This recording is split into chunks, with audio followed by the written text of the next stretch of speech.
तो स्वागत है सभी का मेरे इस चैनल NEX वुल्फ में। एपिसोड के स्टार्ट में अर्थ के अंदर एक सिटी के तरफ का सीन दिखाया जाता है जहां मौजूद बड़ी सी बिल्डिंग के अंदर से किसी के तेज चीखने की आवाज आती है और नीचे में जो ये लोग आना जाना कर रहे हैं इन लोगों को इस चीख की भनक तक नहीं। लेकिन ये लड़का जिसकी बॉडी बहुत ज्यादा जबरदस्त है वो उबासी लेकर उठते हुए कहता है कि आखिर ये हो क्या रहा है यार, और इतना जोर से कौन चीख रहा है। लड़की चिल्लाकर पूछती है कि तुम कौन हो और ब्लैंकेट से अपने आप को कवर कर लेती है। गुस्से में वो इस लड़के को देख रही है। लड़का बेचारा खुद कंफ्यूज है कि आखिर उसके रूम में ये लड़की बिना कपड़ों के कर क्या रही है। वो इस बात को नोटिस नहीं कर रहा है कि वो खुद भी बिना कपड़ों के ही है, बस उसने पैंट ही पहना है। लड़की बोलती है कि आखिर तुम मेरे रूम में क्या कर रहे हो और तुमने मेरे साथ क्या किया। बेचारा लड़का शॉक में अपने मन में कहता है कि आखिर यहाँ पे हो क्या रहा है। जहां तक मुझे याद है मैं अभी कुछ ही टाइम पहले यूनिवर्स के मिडिल में मौजूद था। इस लड़के के फ्लैशबैक से हम लोगों को दिखाया जाता है कि इस जगह पर एक बहुत ही बड़ा ब्लास्ट हुआ था और फिर हम एक डीमन को देख पाते हैं जो बहुत ही ज्यादा खतरनाक और पावरफुल है। ये किसी से फाइट कर रहा है और जिस अपोनेंट से ये फाइट कर रहा है वो बहुत ही ज्यादा जॉइंट खूंखार और पावरफुल है। वो बहुत जोर से चीखते हुए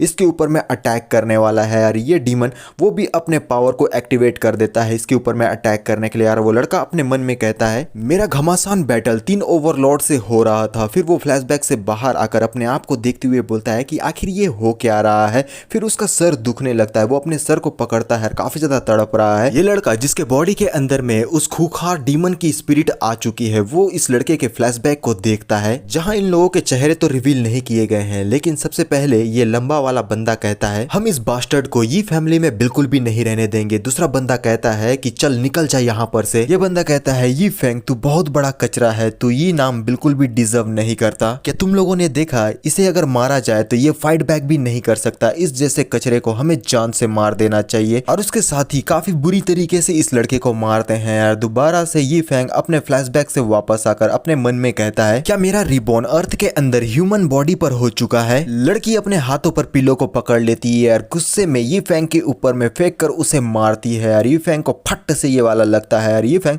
बेड पर ही गिर जाता है। लड़की चिल्लाती हुए बोलती है कि बास्टर्ड तुमने मेरा फर्स्ट टाइम ले लिया, आखिर तुम इसका पेमेंट कैसे करोगे, जल्दी से कुछ कहो। ये फेंग बेड के नीचे गिर चुका है। लड़की उसे देखती है और तभी बाहर की तरफ से कुछ आवाजें आने लगती है जिस चीज को ये फेंग और ये लड़की दोनों ही नोटिस कर लेते हैं। लड़की चौंक कर बोलने लगती है कि आखिर ये किस तरीके का साउंड है और बाहर के तरफ में हमें कुछ पैर दिखाई देते हैं जो तेजी करते हुए आगे के तरफ में बढ़कर कहने लगते हैं कि हमें जल्द से जल्द वहां जाना होगा। और ये बीच वाला बंदा जिसके गोल्डन टाइप के हेयर है वो बोलता है गॉडेस लिन जियांगसी सिटी की मोस्ट ब्यूटीफुल प्रेसिडेंट, प्रोविंस के टॉप 10 एंटरप्रेन्योर में से एक, उसने होटल में एक रूम बुक किया है ये फैमिली के नाजायज औलाद के साथ जो एक कचरे से बढ़कर कुछ भी नहीं है। अगर उन दोनों का साथ में हम लोगों को एक भी पिक्चर मिल जाता है तो ये न्यूज तहलका मचा देगा पूरे मार्केट में। यार सामने वाला बंदा कहता है कि उस बास्टर्ड की हिम्मत कैसे हुई यंग मास्टर गोंग युनफे के फियोंसे के साथ रात बिताने की। अगर यंग मास्टर गोंग युनफे को इस बारे में पता चला तो जिंदा ही उसकी चमड़ी उधेड़ देंगे। लिन घबराती हुई कहती है ये बिल्कुल भी सही नहीं है, आखिर उन लोगों को पता कैसे चला कि मैं यहाँ पे हूँ। अगर ये न्यूज बाहर आ जाती है तो मेरे कंपनी तो इससे अफेक्ट होगा लेकिन साथ ही मेरा फियोंसे डेफिनेटली मुझे जान से मार देगा। पीछे फैंग खड़ा होकर सीरियस लुक में अपने मन में कहता है कि ये एक ट्रैप है। इस बॉडी के ओनर का लिन के साथ कोई लेना देना नहीं है। वो दोनों ड्रिंक करने के बाद अपने होशो हवास खो बैठे थे और किसी ने इसका फायदा उठाकर दोनों को सेम बेड पर सुला दिया। ये सब कुछ करने का मेन पर्पस ये है कि लिन अपना रेपुटेशन खो दे, लेकिन वो लोग साथ में इस बॉडी के ओनर को मरते दम तक ह्यूमिलिएट करना चाहते थे। लेकिन मेरा सवाल ये है कि आखिर वो कौन बंदा है जो इस बॉडी के ओनर को नुकसान पहुंचाना चाहता है। डोर के बाहर न्यूज वाले आ चुके हैं। ये बंदा कहता है क्या तुम सारे सामान ले आए हो और दूसरा बंदा बोलता है कि हाँ, और इन सारी चीजों के लिए हमें यंग मास्टर हु को शुक्रिया अदा करना होगा क्योंकि उन्होंने इतने बड़े न्यूज के बारे में हमें इंफॉर्मेशन दिया। इस नाम को सुनने के बाद फैंग कंफ्यूज हो जाता है और अपने फ्लैशबैक में आ चुका है जहां पर ये सामने बैठा हुआ बंदा वो बोलता है कि सन ऑफ बिच आखिर तेरी हिम्मत कैसी हुई रेजिस्ट करने की। कुछ लोगों ने फैंग को पकड़कर जमीन पर ला दिया है। फैंग बोलने लगता है कि आखिर तुम ये क्या कर रहे हो, मुझे जाने दो। ये बंदा खड़े होकर कहता है कि आखिर वो ओल्ड मैन तुम्हें इतना ज्यादा पसंद क्यों करता है। फैंग स्ट्रगल करते हुए इस बंदे को देखने लगता है यार। ये बंदा गुस्से में फैंग को देखते हुए बोलता है कि अभी भी तू मुझे देख रहा है,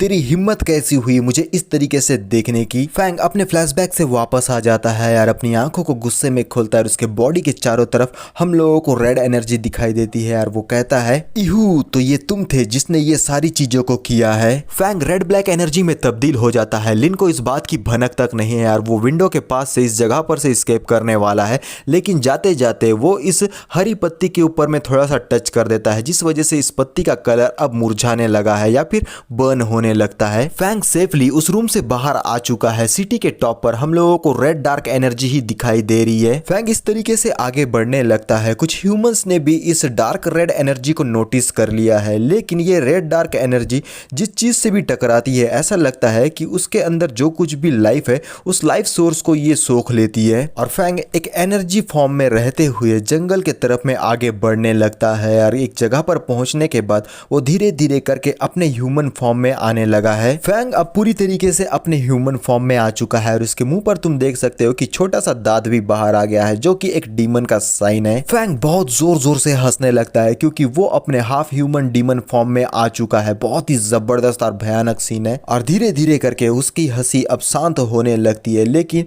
उसके चेहरे पर अभी भी एक डेविलिश सी स्माइल है और वो कहता है यूहू, तुमने आज जो कुछ भी किया है ये बहुत ज़्यादा इंटरेस्टिंग था। और वो अपने कदमों को सिटी की तरफ बढ़ा लेता है। सीन लिन के रूम के बाहर का दिखाया जाता है, जहां पर डोर को एक लात मारते हुए ये न्यूज़ वाले लोग अंदर की तरफ में आ चुके हैं और उन्हें इस तरीके से घुसपैठ करता हुआ देखकर लिन घबराकर चिल्लाती हुए बोलती है कि किसी ने डोर को ब्रेक कर दिया है, यहाँ पर चोर आ चुके हैं, कोई आकर मुझे बचाओ। और इससे सुनकर ये लोग काफ़ी ज़्यादा चौंक जाते हैं यार। जैसे ही वो अपने आसपास देखने लगते हैं, यहाँ पर फैंग तो है ही नहीं, है तो सिर्फ लिन, जो बिना कपड़ों के ब्लैंकेट से अपने बॉडी को ढके हुए है यार। ये लोग कहने लगते हैं कि आखिर यहाँ पर हो क्या रहा है, ये फैंग कहाँ है, यहाँ पर तो सिर्फ मिस लिन ही है। इससे लिन चौंक जाती है यार। वो पीछे की तरफ में देखती है फैंग को, लेकिन फैंग तो वहां पर है ही नहीं यार। अपने मन में कहती है कि वो अभी अभी यहीं पर था, आखिर वो इतनी जल्दी चला कहाँ गया। लेकिन उसकी नजर गमले पर रखे पौधे पर जाती है, जिसके पत्ते पूरी तरीके से सूख चुके हैं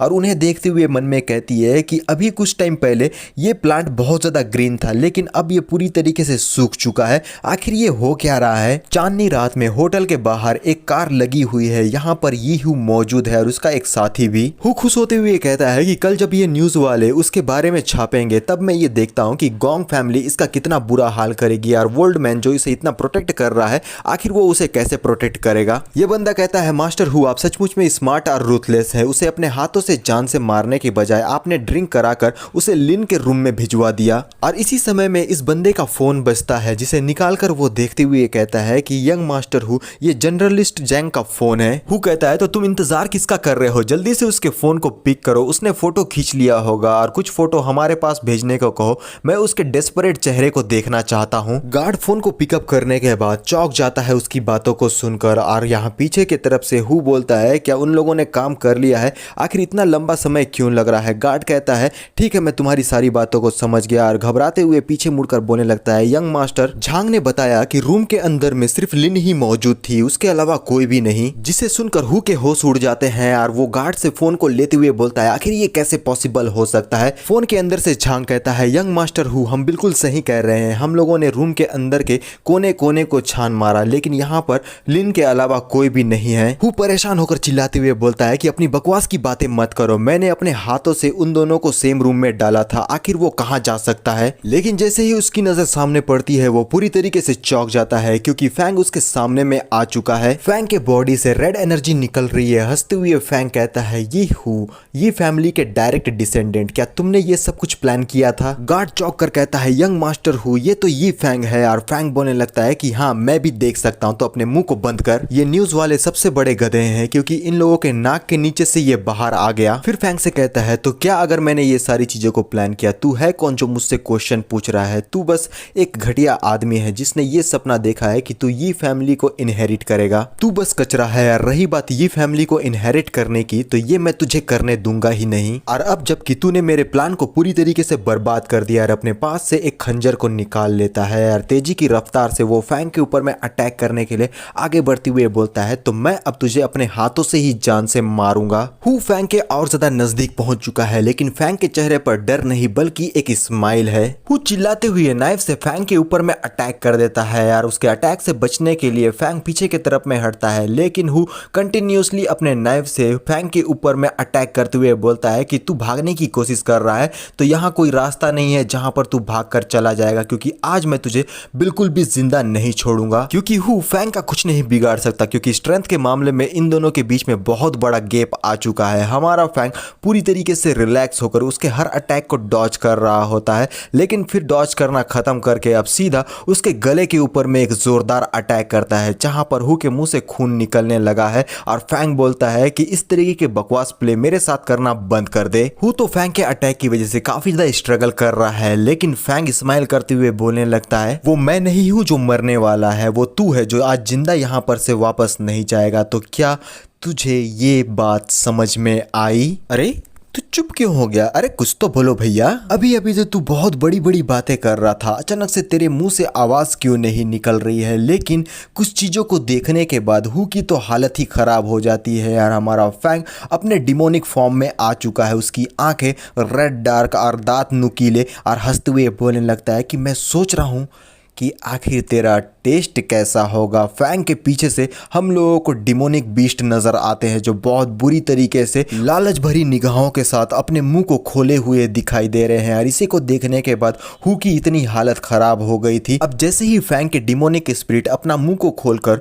हु को खाने के लिए आगे बढ़ते हैं, हु अपने मन में कहने लगता है कि आखिर ये है क्या चीज। साथ ही हु के चेहरे पर डर साफ साफ दिखाई दे रहा है, लेकिन किसी तरीके से उन स्पिरिट से अपने आप को छुड़ाते हुए हु यहाँ पर से तेजी की रफ्तार से भागने लगता है। लेकिन ये डिमोनिक स्पिरिट हु का पीछा इतने आसानी से नहीं छोड़ने वाले, लेकिन हु हर हालत में अपनी जान को बचाना चाहता है, इसलिए वो तेजी की रफ्तार से भाग रहा है। पीछे के तरफ से उसे भागता हुआ हमारा फैंग स्माइल करता हुआ देख रहा है और किसी तरीके से उस डिमोनिक स्पिरिट से अपना पीछा छुड़ाने के बाद तेजी से पहुंचता है अपने गार्ड के पास और वो बोलता है कि जल्दी से गाड़ी को चालू करो। उसका गार्ड गाड़ी के अंदर में बैठने के लिए आगे बढ़ते हुए बोलता है, यंग मास्टर हु, ठीक है मैं गाड़ी को तैयार कर रहा हूं, दोनों ही आओ देखते हैं ना। ताओ एक्सीलेटर बढ़ाकर सीधा अपना जान को बचाने के लिए तेजी की रफ्तार से रोड में गाड़ी को भगाना शुरू कर देते हैं। माहौल थोड़ी देर के लिए शांत हो चुका है, लेकिन गाड़ी तेज रफ्तार में आगे की तरफ में बढ़ रही है, लेकिन हमारा जो फैंग है उसका कोई भी नामो निशान आसपास में तो दिखाई नहीं दे रहा। लेकिन ये हु बहुत ज्यादा परेशान होते हुए बोलने लगता है कि फैंग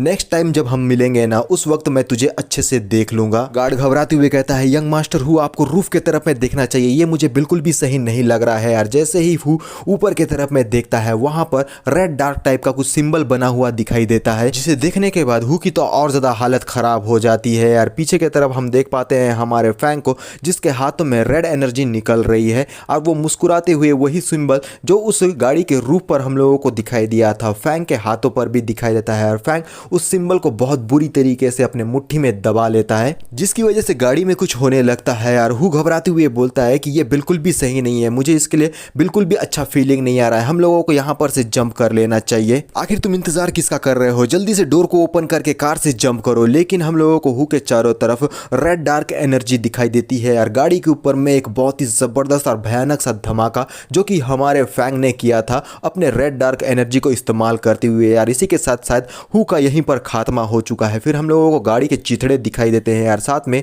हु की बॉडी भी जो कि लावारिसों की तरह रोड पर पड़ी हुई है जलने के बाद। धीरे धीरे हु अपनी आंखों को बंद करते हुए मन में कहता है कि ये कोई ह्यूमन नहीं है, बल्कि ये एक डीमन है। फैंग अपने मन में कहता है कि हु, तुम मेरे सामने में बस एक छोटी सी चींटी हो जिसे मैं आराम से मसल सकता हूँ। अभी के लिए मैं तुम्हें जिंदा छोड़ रहा हूँ, लेकिन अगर तुमने दोबारा मेरे रास्ते में आने की कोशिश की, और एक डेविलिश स्माइल के साथ कहता है, तब मैं तुम्हें जान से मार दूंगा, वो भी अपने हाथों से। इन बातों को कहते हुए अब फैंग अपने रास्ते आगे बढ़ चुका है। रात के समय में हमारा सीन दिखाया जाता है एक लेक के साइड में, जहां पर हमारा फैंग आकर अपने मन में कहने लगता है पता नहीं डीमन प्लेनेट में क्या चल रहा है और हुआंग अभी क्या कर रही होगी। फ्लैशबैक दिखाया जाता है जहां पर किसी ने इस फैंग डीमन के ऊपर में अटैक कर दिया था फ्लेम से, और उस फ्लेम को रोकने के लिए एक लड़की सामने में आ गई है एक बैरियर की तरह, और पीछे से डीमन फैंग बोलने लगता है कि ये बिल्कुल भी ठीक नहीं है, और वो बहुत जोर से हुआंग का नाम लेता है, यानी कि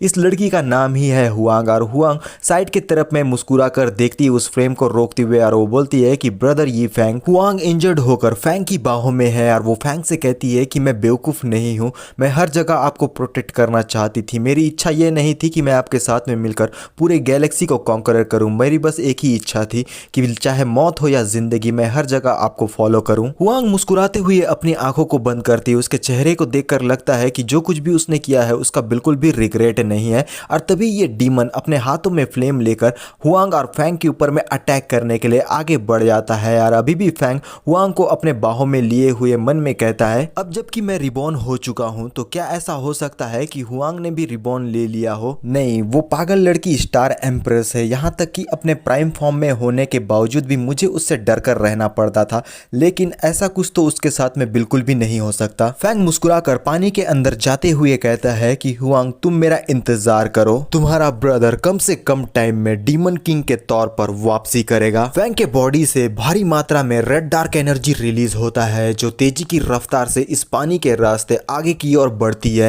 मैं ये तो नहीं जानता कि फैंग के साथ में क्या हो रहा है, लेकिन ऐसा लगता है कि ये जो रेड डार्क एनर्जी है वो दोबारा से फैंग के बॉडी में वापसी कर रही है। और फैंग मुस्कुराते हुए अपने मन में कहता है कि भले ही ये बॉडी अभी के लिए बहुत ज़्यादा वीक है, और फिर वो अपने हाथों में रेड डार्क एनर्जी को लेकर आते हुए बहुत ही ज़्यादा ठहाके मारकर हंसते हुए बोलता है लेकिन इस प्लेनेट में लिविंग बींग्स की बिल्कुल भी कमी नहीं है। फैंग अपने डीमन के फॉर्म में आ चुका है जो बहुत ही ज़्यादा खतरनाक है, और अपने मन में कहता है कि यहाँ मौजूद सारे लिविंग बींग्स का लाइफ फोर्स अब मेरा है। एक बच्चा दिखाई देता है जो कि नॉर्मल बच्चे के मुकाबले में बहुत ज़्यादा डिफरेंट है, क्योंकि इसके 4 हाथ है, इसके सर बहुत ज़्यादा बड़े हैं, और अजीबो गरीब सी नालियों से इसका पेट जुड़ा हुआ है। इसे सोल डिवोरिंग आर्ट बर्थ कहते हैं। लाइफ फोर्स को अब्सॉर्ब करने की वजह से पानी में मौजूद जितने भी मछलियाँ या फिर जीव होते हैं वो सारे के सारे मरकर अब पानी के ऊपर में आने लगते हैं। और हमारा scene river side of Hu city के तरफ में दिखाया जाता है, जहां लेक के बाजू में कुछ लोग फिशिंग कर रहे होते हैं, जिनमें एक लड़की है, 3-4 गार्ड्स है और एक ओल्ड मैन है जो कि फिशिंग करने आया है।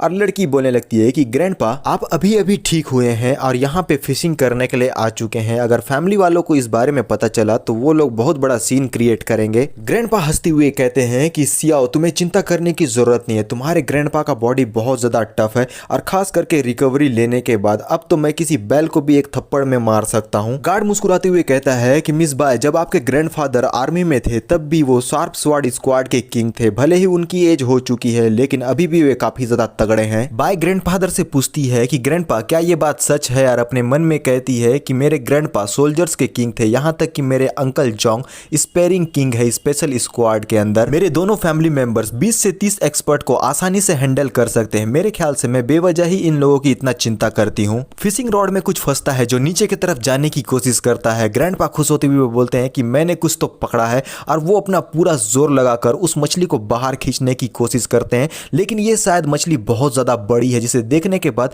बाय भी काफी ज्यादा शॉक हो जाती है। और ग्रैंडपा उसे अकेले नहीं खींच पा रहे होते, लेकिन फिर भी अपना पूरा जोर लगाकर उस बड़ी मछली को खींचते हुए बोलते हैं कि ये कोई छोटी मोटी मछली नहीं है, ये सचमुच में बहुत बड़ी मछली है। और फिर जैसे ही वो इस बात को नोटिस करते हैं कि ये मछली यहाँ पर से भागने वाली है, वो अपना पूरा जोर लगाकर कहने लगते हैं कि आखिर तू कहाँ भागने की कोशिश कर रही है, आज तू मेरे हाथों से बचकर बिल्कुल भी नहीं जाएगी। और एक जोर का झटका लगाकर उस मछली को पानी के ऊपर में खींच लेते हैं। यार ये एक परछाई सी हम लोगों को दिखाई देती है। यार ये सारे लोग इतनी बड़ी मछली को देखने के बाद पूरी तरीके से शॉक और कंफ्यूज हो जाते हैं। लेकिन ये क्या, ये मछली की जगह हम लोगों को काली काली परछाई टाइप में कुछ दिखाई दे रही है, हो सकता है ये किसी प्रकार का कोई कपड़ा हो। लेकिन जैसे ही यहाँ पर वो लोग सामने देखने की कोशिश करते हैं, यहाँ पर हर तरफ धूल होने की वजह से कुछ भी अच्छे से नजर नहीं आता। लेकिन जैसे ही धूल हटता है, ये क्या, ये तो हमारा फैंग है, यानी कि बड़ी मछली कोई और नहीं बल्कि हमारा फैंग निकला। वो अपने सर को पकड़ लेता है क्योंकि इतने जोर से गिरने की वजह से उसे हल्की पुल्की तो चोट लग ही गई होगी। और गार्ड इस बात से तैनात होकर कहने लगता है कि सब लोग सावधान हो जाओ, हर हालत में हमारे मास्टर को कवर करके रखो, क्योंकि हो सकता है कि एनिमे ने हमारे ऊपर में अटैक कर दिया। इस बात को सुनते हुए ये जितने भी गार्ड्स यहाँ मौजूद है वो सारे के सारे फैंग के ऊपर में अटैक करने के लिए तेजी की रफ्तार से आगे की ओर में बढ़ने लगते हैं यार। ग्रैंडपा पीछे की तरफ से उन सारे लोगों को इंतजार करने के लिए बोलते हैं, लेकिन वो लोग तो उनकी बात ही नहीं सुनते। लेकिन इस बात को देखकर कि ये लोग फैंग के ऊपर में अटैक करने वाले हैं, फैंग साइड की नजरों से देखता है यार। बिना देरी किए हुए एक ही बार में इन सारे गार्ड्स के ऊपर में एक जोरदार अटैक करता है। इस धमाके की वजह से ये सारे के सारे गार्ड्स पीछे की तरफ में जाने लगते हैं यार, बहुत बुरी तरीके से इंजर्ड हो जाते हैं। लेकिन एक गार्ड के गले को पकड़कर फैंग ऊपर की तरफ में उठाकर बोलने लगता है सीरियस लुक में कि आखिर तुम किसके आदमी हो और मेरे ऊपर में तुम अटैक क्यों कर रहे हो। और ये गार्ड जो उन लोगों का लीडर है वो चौंक कर अपने मन में कहने लगता है कि ये कैसे हो सकता है कि उसने सिंगल हैंडेडली इन सारे गार्ड से एक ही बार में डील कर लिया, और वो भी बिना किसी देरी किए हुए फैंग के ऊपर में अटैक करने के लिए तेजी की रफ्तार से आगे की तरफ में बढ़ते हुए बोलता है कि तुम लोग चिंता मत करो, मैं तुम्हारी मदद के लिए आ रहा हूं। पीछे की तरफ से ग्रैंडफादर चिल्लाकर बोलने लगते हैं कि सियाओ जोंग रुको, आखिर तुम्हें ऐसा नहीं करना चाहिए। लेकिन जोंग तो नहीं रुकने वाला, वो एक जोरदार ऊपर की तरफ में छलांग लगा लेता है यार। जिस आदमी को हमारे फैंग ने पकड़ा हुआ था उसे वो नीचे जमीन पर ही छोड़ देता है, और ये जोंग अब हमारे फैंग के ऊपर में अटैक करने के लिए तैयार है यार। फैंग एक सीरियस लुक में जोंग को देखने लगता है। जोंग बिना देरी किए हुए अपने पैरों से फैंग के ऊपर में एक जोरदार अटैक कर देता है यार। अपने मन में कहने लगता है कि मैंने उसके ऊपर में एक डायरेक्ट हिट कर लिया है, लेकिन ये क्या, हमारे फैंग को तो इस अटैक का बिल्कुल भी असर नहीं हुआ है, और हमारा फैंग ने अपने हाथों से ही उसके अटैक को ब्लॉक कर लिया है। मुस्कुराते हुए बोलने लगता है क्या तुझे लगा नहीं था कि मैं इसे ब्लॉक करूंगा। जोंग कंफ्यूज होकर बोलता है कि ये कैसे हो सकता है, उसने मेरे इतने पावरफुल अटैक को ब्लॉक कर लिया है। लेकिन फैंग बोलने लगता है मेरे ख्याल से तू अपने मौत के लिए यहाँ आया है। जोंग शांत होकर अब पीछे की तरफ में जा चुका है, क्योंकि वो जानता है इस अटैक का फैंग के ऊपर में कोई भी असर नहीं हुआ। इसी बात को सोचते हुए अपने मन में कहता है ये तो इम्पॉसिबल है, उसने 1 इंच हिले बगैर ही मेरे अटैक को आसानी से ब्लॉक कर लिया। फिलहाल के लिए फैंग अभी इसी जगह पर खड़ा है यार, कोई भी मूवमेंट नहीं लेता। लेकिन ये गार्ड एक दूसरे को देखते हुए कहते हैं चलो ब्रदर्स, हम एक साथ मिलकर इसके ऊपर में अटैक करते हैं यार। बिना देरी के ये अपने फिस्ट को तैयार करके फैंग के ऊपर अटैक करने के लिए चार्ज कर चुके हैं यार। फैंग अभी भी उसी जगह पर खड़ा है, लेकिन ज़्यादा देर तक वो खड़ा रहने वाला नहीं है। वो बिना देरी के पहले गार्ड के ऊपर में जाकर उसके ऊपर में एक अटैक करता है, जिससे ये गार्ड पीछे की तरफ में जा चुका है। फिर वो दूसरे गार्ड की तरफ में बढ़कर उसके मुंह पर एक जोरदार पंच लगाता है, ये गार्ड भी यहाँ धराशायी। फिर वो तीसरे गार्ड के पास जाता है, उसके ऊपर में भी अटैक करता है और ये गार्ड अपने बम के दम पर गिरता है। फिर हमारा फैंग जाता है सीधा चौथे गार्ड के पास और अपने किक से उसके चेस्ट पर एक जोरदार अटैक करता है, जिसका इंपैक्ट फोर्थ गार्ड के पीठ पर हमें दिखाई देता है। ये भी जमीन पर धराशायी। और पीछे की तरफ में हम देख पाते हैं कि जोंग फैंग के ऊपर में सरप्राइज अटैक करने के लिए तेजी से आगे बढ़ रहा है और उसने अपने हाथों को फायर फिस्ट में तब्दील कर लिया है। अपने मन में कहता है कि ये मेरे लिए ओपनिंग है। और जैसे ही वो अपने फायर फिस्ट से फैंग के ऊपर में अटैक करने वाला था, फैंग साइड की नजर से उसके अटैक को देख लेता है और हम लोगों को एक रेड डार्क एनर्जी और साथ में फ्लेम टाइप का बहुत जबरदस्त और भयानक सा धमाका दिखाई देता है। पता नहीं कौन यहाँ पर हारा है और कौन बुरी तरीके से इंजर्ड हुआ होगा, लेकिन हमारे जो ग्रैंडफादर है वो कुछ चीज को देखने के बाद चौंक जाते हैं, क्योंकि एक काली परछाई बड़ी तेजी की रफ्तार से पीछे की तरफ में आने लगी है। और ये कोई और नहीं, ये है गार्ड जोंग, जो बहुत बुरी तरीके से इंजर्ड हो चुका है। और ग्रैंडपा शॉक होकर बोलने लगते हैं कि जोंग आखिर ये कैसे हो सकता है। जोंग बोलने लगता है कि मास्टर आप मिस को लेकर यहाँ पर से भाग जाइए। फैंग अपने मन में कहता है कि ये बंदा सचमुच में बहुत ज्यादा स्ट्रांग है, क्योंकि मैं अपने पूरे पावर को इस्तेमाल करने के बावजूद भी इसके आर्म को ही ब्रेक कर पाया। फैंग इन लोगों से कहता है कि तुम लोगों ने मेरे कपड़ों को बर्बाद कर दिया है, तो इसके रिपेयरमेंट के तौर पर तुम्हें मेरे लिए नए कपड़े खरीदने होंगे। और अपने मन में कहता है कि मुझे इस वर्ल्ड और यहाँ मौजूद लोगों को बिल्कुल भी अंडरस्टिमेट नहीं करना चाहिए। सबसे पहले लो प्रोफाइल रहते हैं और अपने स्ट्रेंथ को ग्रो करते हैं। ग्रैंडपा परेशान होकर अपने मन में बोलते हैं कि वो मुझसे रिपेमेंट की बात कर रहा है उसके कपड़े बर्बाद होने की वजह से,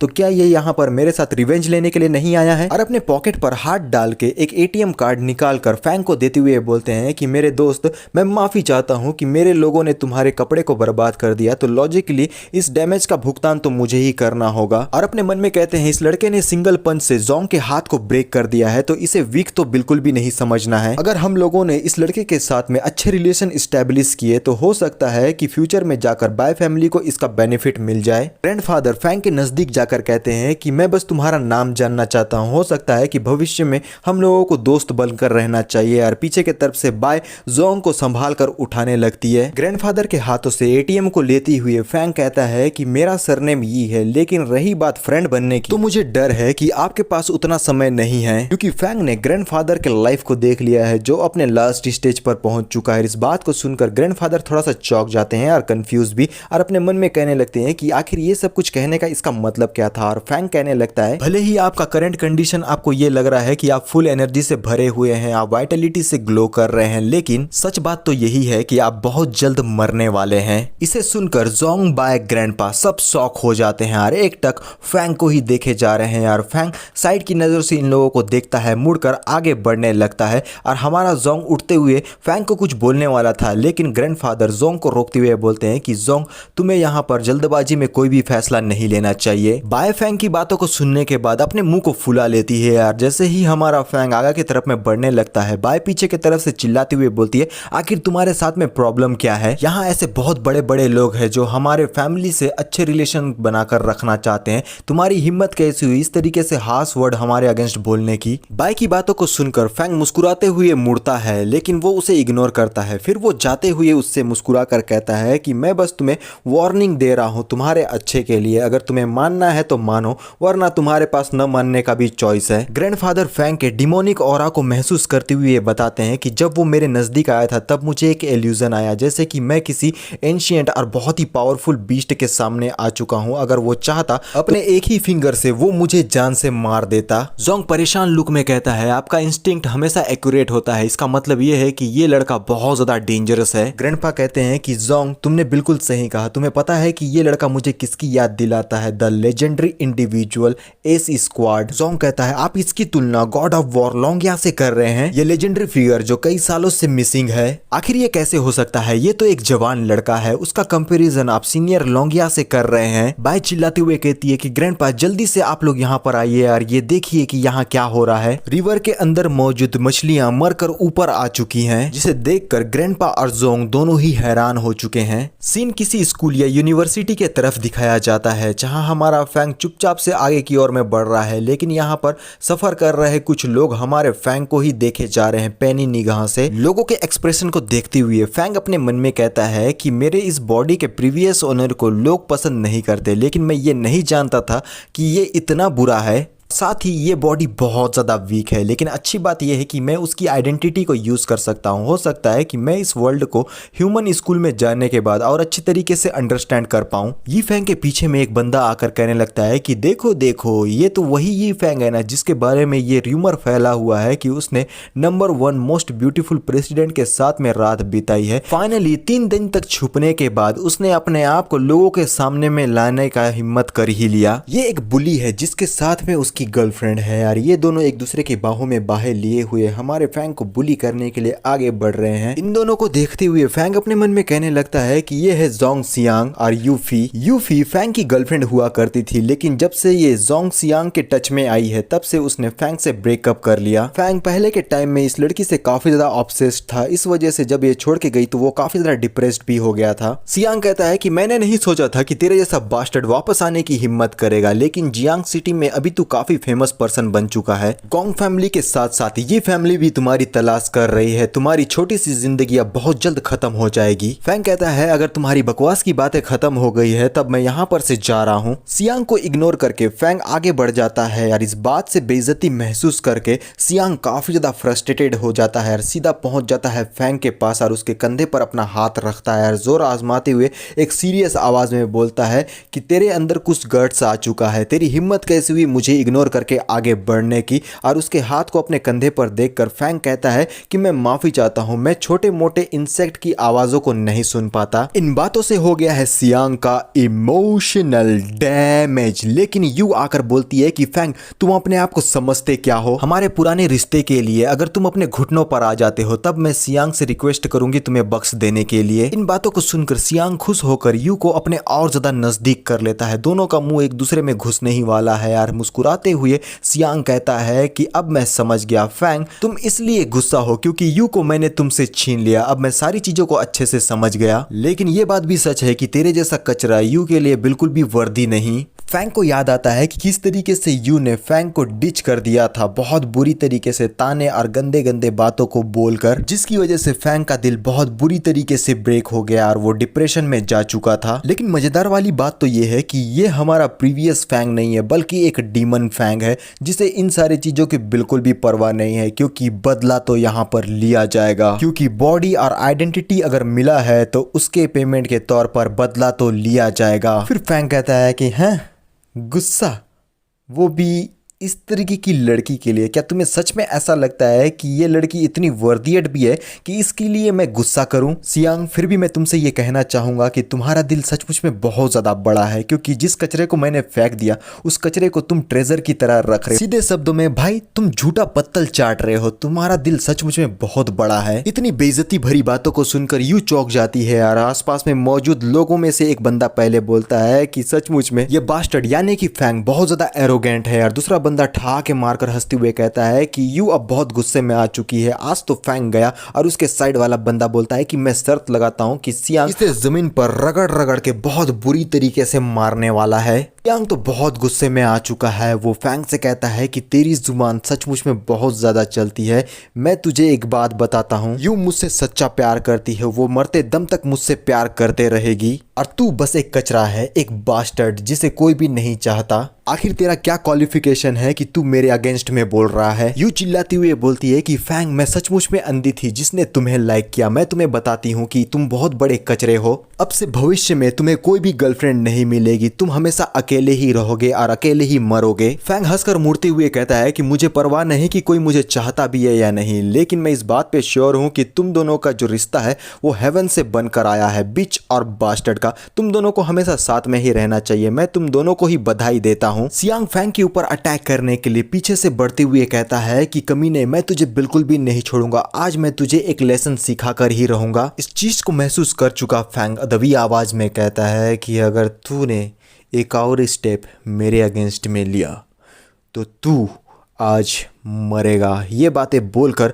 वो एक सीरियस लुक में बहुत ही खौफनाक तरीके से सियांग को देखता है। तभी एक लड़की भागकर आती हुई बोलती है कि आखिर तुम्हारी हिम्मत कैसी हुई यार? हमारा फैंग चौंक जाता है, क्योंकि ये लड़की जिसके पिंक हेयर है वो हमारे फैंग के पास आ चुकी है, और ये कोई और नहीं बल्कि है बाय। और वो बोलने लगती है कि मैं हूँ फैंग की गर्लफ्रेंड और फैंग मेरा बॉयफ्रेंड है, अगर किसी ने भी इसे टच करने की हिम्मत की तो वो सीधा मेरे बाय फैमिली का एनिमी होगा। इन बातों को सुनकर सियांग के तो दिमाग के करंट तोड़ जाती है, वो कंफ्यूज होकर अपने मन में बोलता है ये इम्पॉसिबल है, आखिर गॉडेस बाय इस कचरे को कैसे पसंद कर सकती है? फैंग बोलता है कि बच्ची आखिर तुम यहाँ पर क्या कर रही हो? बाय कहती है कि ये तुम्हारा बिजनेस नहीं है और मैं कोई छोटी बच्ची नहीं हूँ। फैंग बोलता है कि आखिर तुम मेरे हाथ को क्यों पकड़ रही हो? और बाय बोलती है कि तुम्हें ऑनर फील करना चाहिए कि मैंने तुम्हारे हाथ को पकड़ा है। और ये सारी बातों को देखकर सुनते हुए सारे लोग हक्के बक्के होकर बोलने लगते हैं कि ये कैसे हो सकता है, हमारे यूनिवर्सिटी की ब्यूटी उसके हाथ को पकड़ी हुई है, उसे वो पसंद करती है, और ऐसी कई सारी बातों को बोल रहे होते हैं जो कि बताना बिल्कुल भी सही नहीं है। और हमारी जो बाय रहती है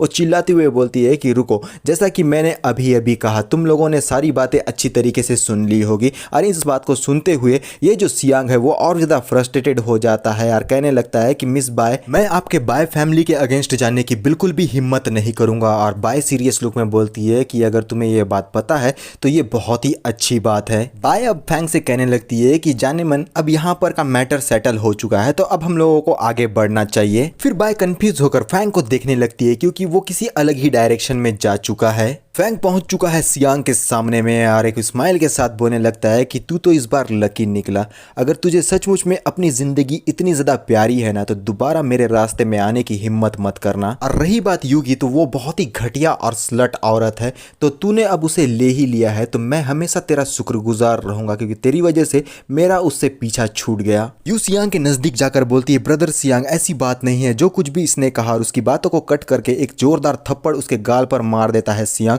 और जिस वजह से वो जमीन पर गिर जाती है और चिल्लाते हुए सियांग बोलता है कि तू सचमुच में बहुत ही घटिया और लिच्चड़ औरत है, तू एक यूज्ड टॉय है जिसका इस्तेमाल ऑलरेडी लोगों ने कर लिया है। और अपने मन में कहने लगता है कि फैंग तेरी हिम्मत कैसी हुई, तू बस इंतजार कर उस दिन का जब मैं तुझसे अपना बदला लूंगा। फैंग और बाय दोनों ही आगे बढ़ रहे हैं। बाय ब्लश करते हुए फैंग से कहती है कि फैंग अभी थोड़ी देर पहले मैंने तुम्हारी मदद की थी, तो मुझे बताओ कि तुम मेरा शुक्रिया कैसे करोगे। फैंग कंफ्यूज होकर बोलता है क्या शुक्रिया, मेरे पास ना पावर है ना ही पैसे हैं, आखिर मैं तुम्हारा शुक्रिया अदा कैसे कर सकता हूँ, मेरे पास में तो सिर्फ मेरा हैंडसम सा बॉडी बचा हुआ है। तुम गेस कर सकती हो कि मैं सिर्फ अपनी बॉडी ही तुम्हें ऑफर कर सकता हूँ। इसे सुनकर बाय तो चौंक जाती है और ब्लश करते हुए धुएं निकाल कर कहने लगती है तो क्या तुम अपने सेवियर को इस तरीके से ट्रीट करते हो, मुझे बिल्कुल भी यकीन नहीं होता है कि तुमने मुझसे ऐसी बातें कही। फैंग कहता है कि अच्छी तरीके से सोचो, तुमने अभी अभी मेरी गर्लफ्रेंड होने का नाटक किया है जिस वजह से अब सारे लोगों को लगता है कि मेरी अब ऑलरेडी गर्लफ्रेंड बन चुकी है। क्या होगा फ्यूचर में अगर मेरी शादी ना हुई तो तुम्हारे इस शब्दों की वजह से अब मेरे ऊपर में एक दाग लग चुका है। अब बाकी लड़कियां ये सोचेगी कि मैं ऑलरेडी बुक हो चुका हूं, इस वजह से वो मेरे साथ रिलेशनशिप में नहीं आ पाएंगे, इससे मुझे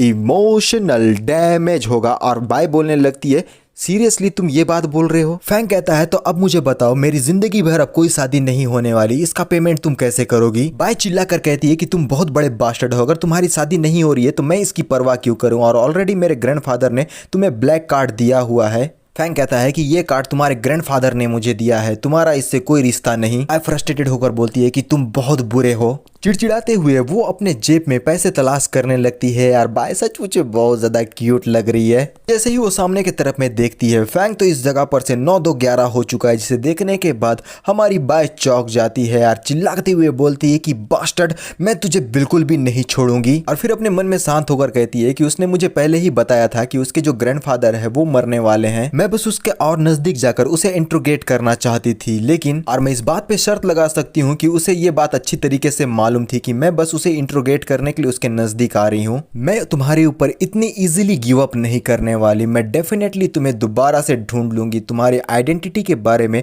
और जो कुछ भी सीक्रेट तुमने छुपा कर रखा हुआ है उन सबको तुम्हारे अंदर से बाहर निकाल लूंगी। स्कूल की तरफ सीन दिखाया जाता है। फैंग पहुंच चुका है इंग्लिश क्लासरूम के बाहर। अंदर से एक आवाज आती है और एक बंदा कहता है क्या तुमने सुना वो वापस आ चुका है। आखिर उसकी हिम्मत कैसी हुई वापस आने, क्या उसे मालूम नहीं है कि गोंग फैमिली उसे हर जगह तलाश कर रही है, वो उसे बिल्कुल भी माफ नहीं करेगी। दूसरा लड़का बोलता है कि हाँ, जब से ये गॉडेस लिन और इन दोनों के रिलेशनशिप के बारे में सबको पता चला है, गोंग फैमिली ने डिक्लेयर कर लिया है कि वो इस कचरे का दोनों पैर को तोड़ डालेंगे। और सामने वाला लड़का बोलता है इतना ही नहीं, ये फैमिली के लोगों ने भी डिक्लेयर कर लिया है कि वो अपने ये फैमिली से उसे बाहर निकाल देंगे। फैंग मुस्कुराते हुए रूम के अंदर में एंटर करके अपने मन में कहने लगता है कि मैं तो लो प्रोफाइल में रहना चाहता था, लेकिन ये जो सारे लोग हैं ना वो मुझे लो प्रोफाइल में रहने ही देना नहीं चाहते। मेरे ख्याल से मुझे इस ग्रुप को डिस्ट्रॉय करना ही होगा। फैंग अब पूरी तरीके से क्लासरूम में एंटर कर जाता है और सीढ़ियों को चढ़ते हुए वो ऊपर के तरफ में जाने लगता है, जहां साइड के तरफ में टेबल के ऊपर पैर पर पैर मारकर सियांग हंसकर कहने लगता है चलो देखते हैं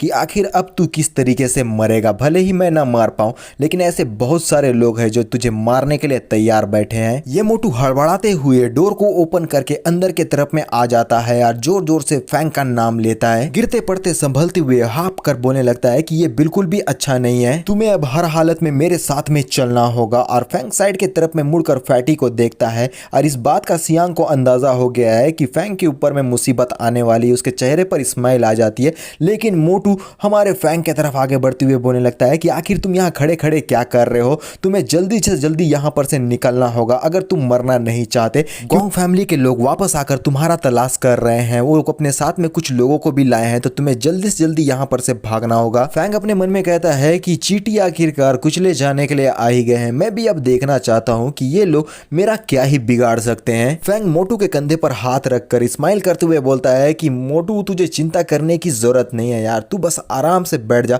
बाकी सारी चीजों को मैं खुद से ही देख लूंगा। और उसके इतना ज्यादा रिलैक्स देखकर फैटी तो बहुत ज्यादा शॉक हो जाता है और वो बोलता है कि क्या तेरा दिमाग ठिकाने पर तो है? फैंगजी, तू मुझे शांति से बैठने के लिए बोल रहा है, तुझे यहाँ पर से भाग जाना चाहिए। गोंग फैमिली ने उन लोगों को ऑर्डर दिया है और वो लोग अपने रास्ते से इसी और आगे बढ़ रहे हैं। भाई तू यहाँ पर से भाग जा वरना वो तेरे को बीच से ही फाड़ देंगे। फैंग मुस्कुराकर मोटू को देखता है और अपना एक हाथ उसके कंधे पर डालकर जबरदस्ती अपना पावर यूज करके मोटू को उस चेयर पर ही बैठा देता है। फैंग के पावर को देखकर मोटू कंफ्यूज होकर अपने मन में बोलता है कि आखिर ये इतना ज्यादा स्ट्रॉन्ग कब बन गया। और फैंग सामने की तरफ में देखने लगता है क्योंकि वो अब नेक्स्ट फाइट के लिए तैयार हो चुका है। तभी एक मस्कुलर बॉडी बिल्डर मैन और अपने साथियों को लेकर डोर को एक जबरदस्त लात मारकर अंदर के तरफ में एंट्री ले लेता है। 1 बाय 1 करते हुए ये सारे लोग अंदर की तरफ में आने लगते हैं और ये मस्कुलर बॉडी बिल्डर मैन जिसके बाल नहीं है वो एक सीरियस लुक में बोलता है कि आखिर तुम लोगों में से ये फैंग कौन है। इन सारी बातों से शायद किसी को फर्क पड़े ना पड़े लेकिन सियांग को बहुत फर्क पड़ता है क्योंकि वो हर हालत में फैंग को बहुत बुरी हालत में देखना चाहता है। वो पागलों की तरह हंसता है और फिर सीधा फैंग के तरफ में इशारा करते हुए बोलता है, ब्रदर वू, जिस लड़के फैंग को आप ढूंढ रहे हो वो मेरे पीछे में खड़ा है। मन में कहता है कि गोंग वू फैंग को ढूंढते हुए यहाँ तक आया है और उसके रुथलेसनेस को मैं जितना जानता हूँ उससे ये बात तो कंफर्म है कि वो फैंग को आज क्रिपल तो कर ही देगा। और एक बार जब फैंग क्रिपल हो जाएगा तब बाय फैमिली का प्रोटेक्शन इसके ऊपर से हट जाएगा, फिर मैं जितना मन चाहे इसके साथ मैसअप कर सकता हूँ। लेकिन मोटू हर हालत में फैंग को प्रोटेक्ट करना चाहता है। वो अपने सीट से खड़ा होकर कुछ बोलने वाला था लेकिन फैंग उसके कंधे को पकड़कर दोबारा उसे बैठाते हुए बोलता है कि कोई बात नहीं, तू आराम से बैठ जा भाई। मोटू अपने मन में कहता है कि ये बहुत स्ट्रांग हो चुका है, मुझे तो ये खड़ा होने भी नहीं दे रहा। गोंग वू फैंग को देखने के बाद अपने साथियों के साथ अब फैंग की तरफ आगे बढ़ता है और सीधा अपना फेस फैंग के मुंह के सामने में लाकर बोलता है, तो अच्छा तू ही है वो यूजलेस एलिजिमेंट चाइल्ड। फैंग कंफ्यूज और मुस्कुराते हुए बोलता है कि अच्छा तो तुम ही वो कचरे हो जिसे जोंग जियांग ने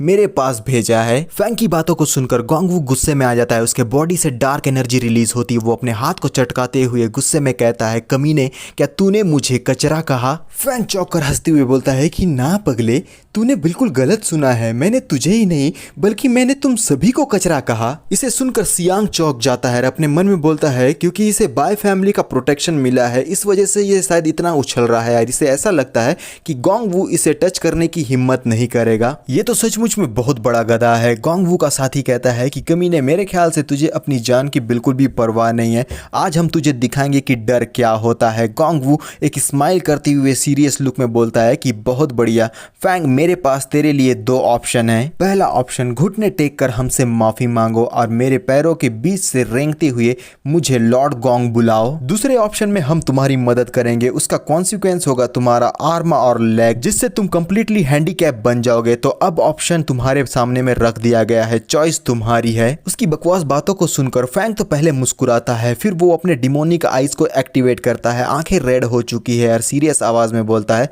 अगर ऐसी ही बात है। गोंग वू फ्रीज हो जाता है क्योंकि वो फैंग के डिमोनिक आई की वजह से उसी जगह पर फ्रीज हो गया है और टच से मस नहीं हो रहा। अब गोंग वू को हमारे फैंग के अंदर में एक डिमोनिक ऑरा महसूस होता है जिसे देखने के बाद गोंग वू की भी हालत खराब हो जाती है यार। फैंग उससे बोलने लगता है कि मैं तुमसे पूछ रहा हूं, क्या तुम इस बारे में श्योर हो? भाई कुछ भी बोलो, फटी तो है और बहुत बुरी तरीके से फटी है। गोंग वू की हालत खराब हो चुकी है। वो अपने मन में कहता है कि अभी अभी मेरे ख्याल से मुझे किसी प्रकार का हेल्यूसिनेशन हुआ। लेकिन गोंग वू अपने आप को संभाल कर दोबारा फैंग से बोलने लगता है कि बिल्कुल सही, मैं इस बारे में श्योर हूँ, अपने घुटनों पर आओ वरना हम तुम्हें क्रिपल बना देंगे। उसी की बातों को सुनकर फैंग हंसने लगता है और साइड के तरफ में मुड़ जाता है यार। गोंग वू तो पूरी तरीके से कंफ्यूज कि आखिर फैंग क्या करना चाहता है और फैंग जाता है सीधा अपना एक हाथ टेबल पर रखता है और उस टेबल पर बैठते हुए बोलता है, ठीक है तो अब जबकि मैंने तुम्हें पहले ही पूछ लिया था और तुम इस बारे में श्योर भी हो, ये सब कुछ करने के लिए तुम्ही ने अब मुझे मजबूर कर दिया है, तो अब मैं तुम्हें एक ऑप्शन देता हूं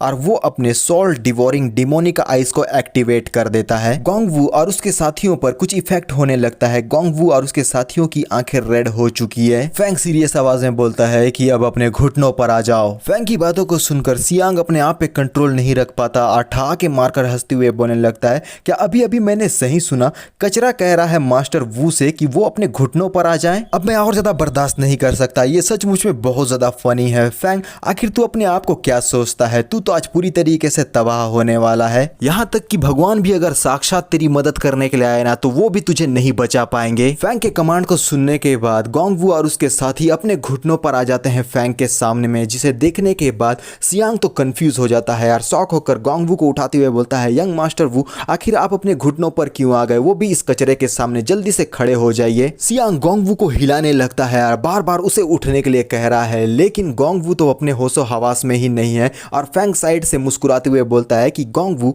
तुम शायद यी फैंग को ढूंढते हुए यहाँ आए थे, और सियांग की तरफ इशारा करते हुए बोलता है कि ये है वो यी फैंग जिसे तुम इतने समय से ढूंढ रहे थे। जिसे सुनने के बाद सियांग तो चौंक जाता है। गोंगवू और उसके साथी अभी भी इल्यूजन में है और खड़े होते हुए गोंगवू कहता है कि यी फैंग, हाँ, हम इसी को तो ढूंढते हुए यहाँ आए थे। आज हम लोगों को इसे बहुत बुरी तरीके से कूटना है। और जिस तरीके से गोंगवू सियांग को देख रहा है, सियांग इस बात को नोटिस करने के बाद थोड़ा सा घबराते हुए बोलता है कि यंग मास्टर वू, आखिर आप मुझे ऐसी नजरों से क्यों देख रहे हैं? इस यी फैंग ने आपके ऊपर में कोई इल्यूजनरी ट्रिक इस्तेमाल किया है, आपको इसके झांसे में नहीं आना चाहिए। यंग मास्टर वू बात गया चूल्हे के भाड़ में, लेकिन गोंगवू तो अपना जोरदार फिस्ट से सियांग के मुंह पर एक जोरदार मुक्का जड़ देता है। सियांग के मुंह से खून निकलता है और गोंगवू अभी भी इल्यूजनरी ट्रिक में होने की वजह से गुस्से में बोलने लगता है कि फैंग, आज मैं तुझे इतनी बुरी तरीके से मारूंगा कि तू अपने जिंदा रहने पर भी पछताएगा। सियांग जमीन पर धराशायी हो जाता है कंफ्यूज होकर। फिर वो इन सारे लोगों को रोकते हुए बोलता है कि यंग मास्टर वू, अच्छे से देखिए, मैं ये फैंग नहीं हूं, आप गलत आदमी को मार रहे हैं। फैंग पीछे के तरफ से सियांग से कहता है कि ये फैंग, आज यंग मास्टर वू तुझे बताएंगे कि वर्ल्ड किस तरीके से चलता है। और गोंगवू के साथियों ने सियांग की कुटाई शुरू कर दी है यार। ये सब कुछ देखकर फैटी तो बहुत ज्यादा शॉक हो जाता है, क्योंकि ये सब कुछ अनएक्सपेक्टेड था। और फैंग तो एक डेविलिश स्माइल के साथ ये सब कुछ चीजों को कंट्रोल कर रहा है। और दूसरे तरफ में किसी ने अपने पैरों से सियांग के ऊपर में एक जोरदार किक लगा दिया है यार। सियांग के मुंह से खून निकलता है। फिर कोई अपने फिस्ट से सियांग के मुंह पर एक जोरदार मुक्का लगाता है, और इस बार राइट हैंड से मुक्का लगाया गया है। सियांग की हालत तो बहुत बुरी हो चुकी है। फिर एक एल्बो से अटैक किया गया और इस तरीके से सियांग को कूट कूट कर इन लोगों ने कीमा बना डाला। ये सब कुछ देखते हुए दो लड़के बातें करते हुए बोलते हैं, क्या सियांग ने कभी मास्टर गोंगवू को ऑफेंड किया है जो इतने बुरी तरीके से उसकी कुटाई लगा रहे हैं? दूसरा लड़का बोलता है, ये बहुत ही ब्रूटल है, क्योंकि उसके चीखने चिल्लाने की आवाज अभी भी पीछे की तरफ से आ रही है। गोंगवू और उसके साथियों ने सियांग को मार मार कर उसका कीमा बना डाला है। उसका पूरा बॉडी कांप रहा है, उसकी दांत टूट चुके हैं। घबराते हुए बोलता है कि रुक जाओ प्लीज, मुझे और मत मारो, मैं और मार नहीं खा सकता। सियांग अपने आप को कवर कर लेता है, क्योंकि हो सकता है कि वो दोबारा मारने वाले हैं। बेचारा बहुत बुरी तरीके से घबरा चुका है, खाया पिया कुछ नहीं, गिलास थोड़ा बारह आने वाली बात। सियांग की अच्छे तरीके से घड़ी डिटर्जेंट से धुलाई और पिटाई कुटाई सारी चीजें करने के बाद गोंगवू और उसके साथी इस जगह पर से जाने लगते हैं। मोटू कंफ्यूज शॉक परेशान होकर कहता है कि फैंग, क्या तू सचमुच में फैंगजी ही है जिसे मैं जानता था? भाई तू कोई ह्यूमन ही है ना, तू कहीं गोश्त तो नहीं बन गया? लेकिन फैंग की तरफ से मोटू को कोई भी रिस्पॉन्स नहीं मिलता। मोटू थोड़ा सा चौंक जाता है और फैंग एक डेविलिश स्माइल करते हुए साइड के तरफ में अब एक नॉर्मल स्माइल करते हुए बोलने लगता है कि आखिर तू ये किस तरीके की बात कर रहा है मोटू? क्या तू मुझे नहीं पहचान रहा? लेकिन फिर भी तू एक जगह गलत है, क्योंकि मैं ना तो एक ह्यूमन हूँ और ना ही मैं गोश्त हूँ, मैं डीमन हूँ। सियांग की अच्छे से कुटाई होने के बाद आगे की ओर में बढ़ता हुआ दिखाई देता है और फिर हम एक हाई हील्स पहने हुई लेडी को देखते हैं जो क्लासरूम के तरफ में आगे बढ़ रही है, जो बहुत ही खूबसूरत सी एक टीचर है।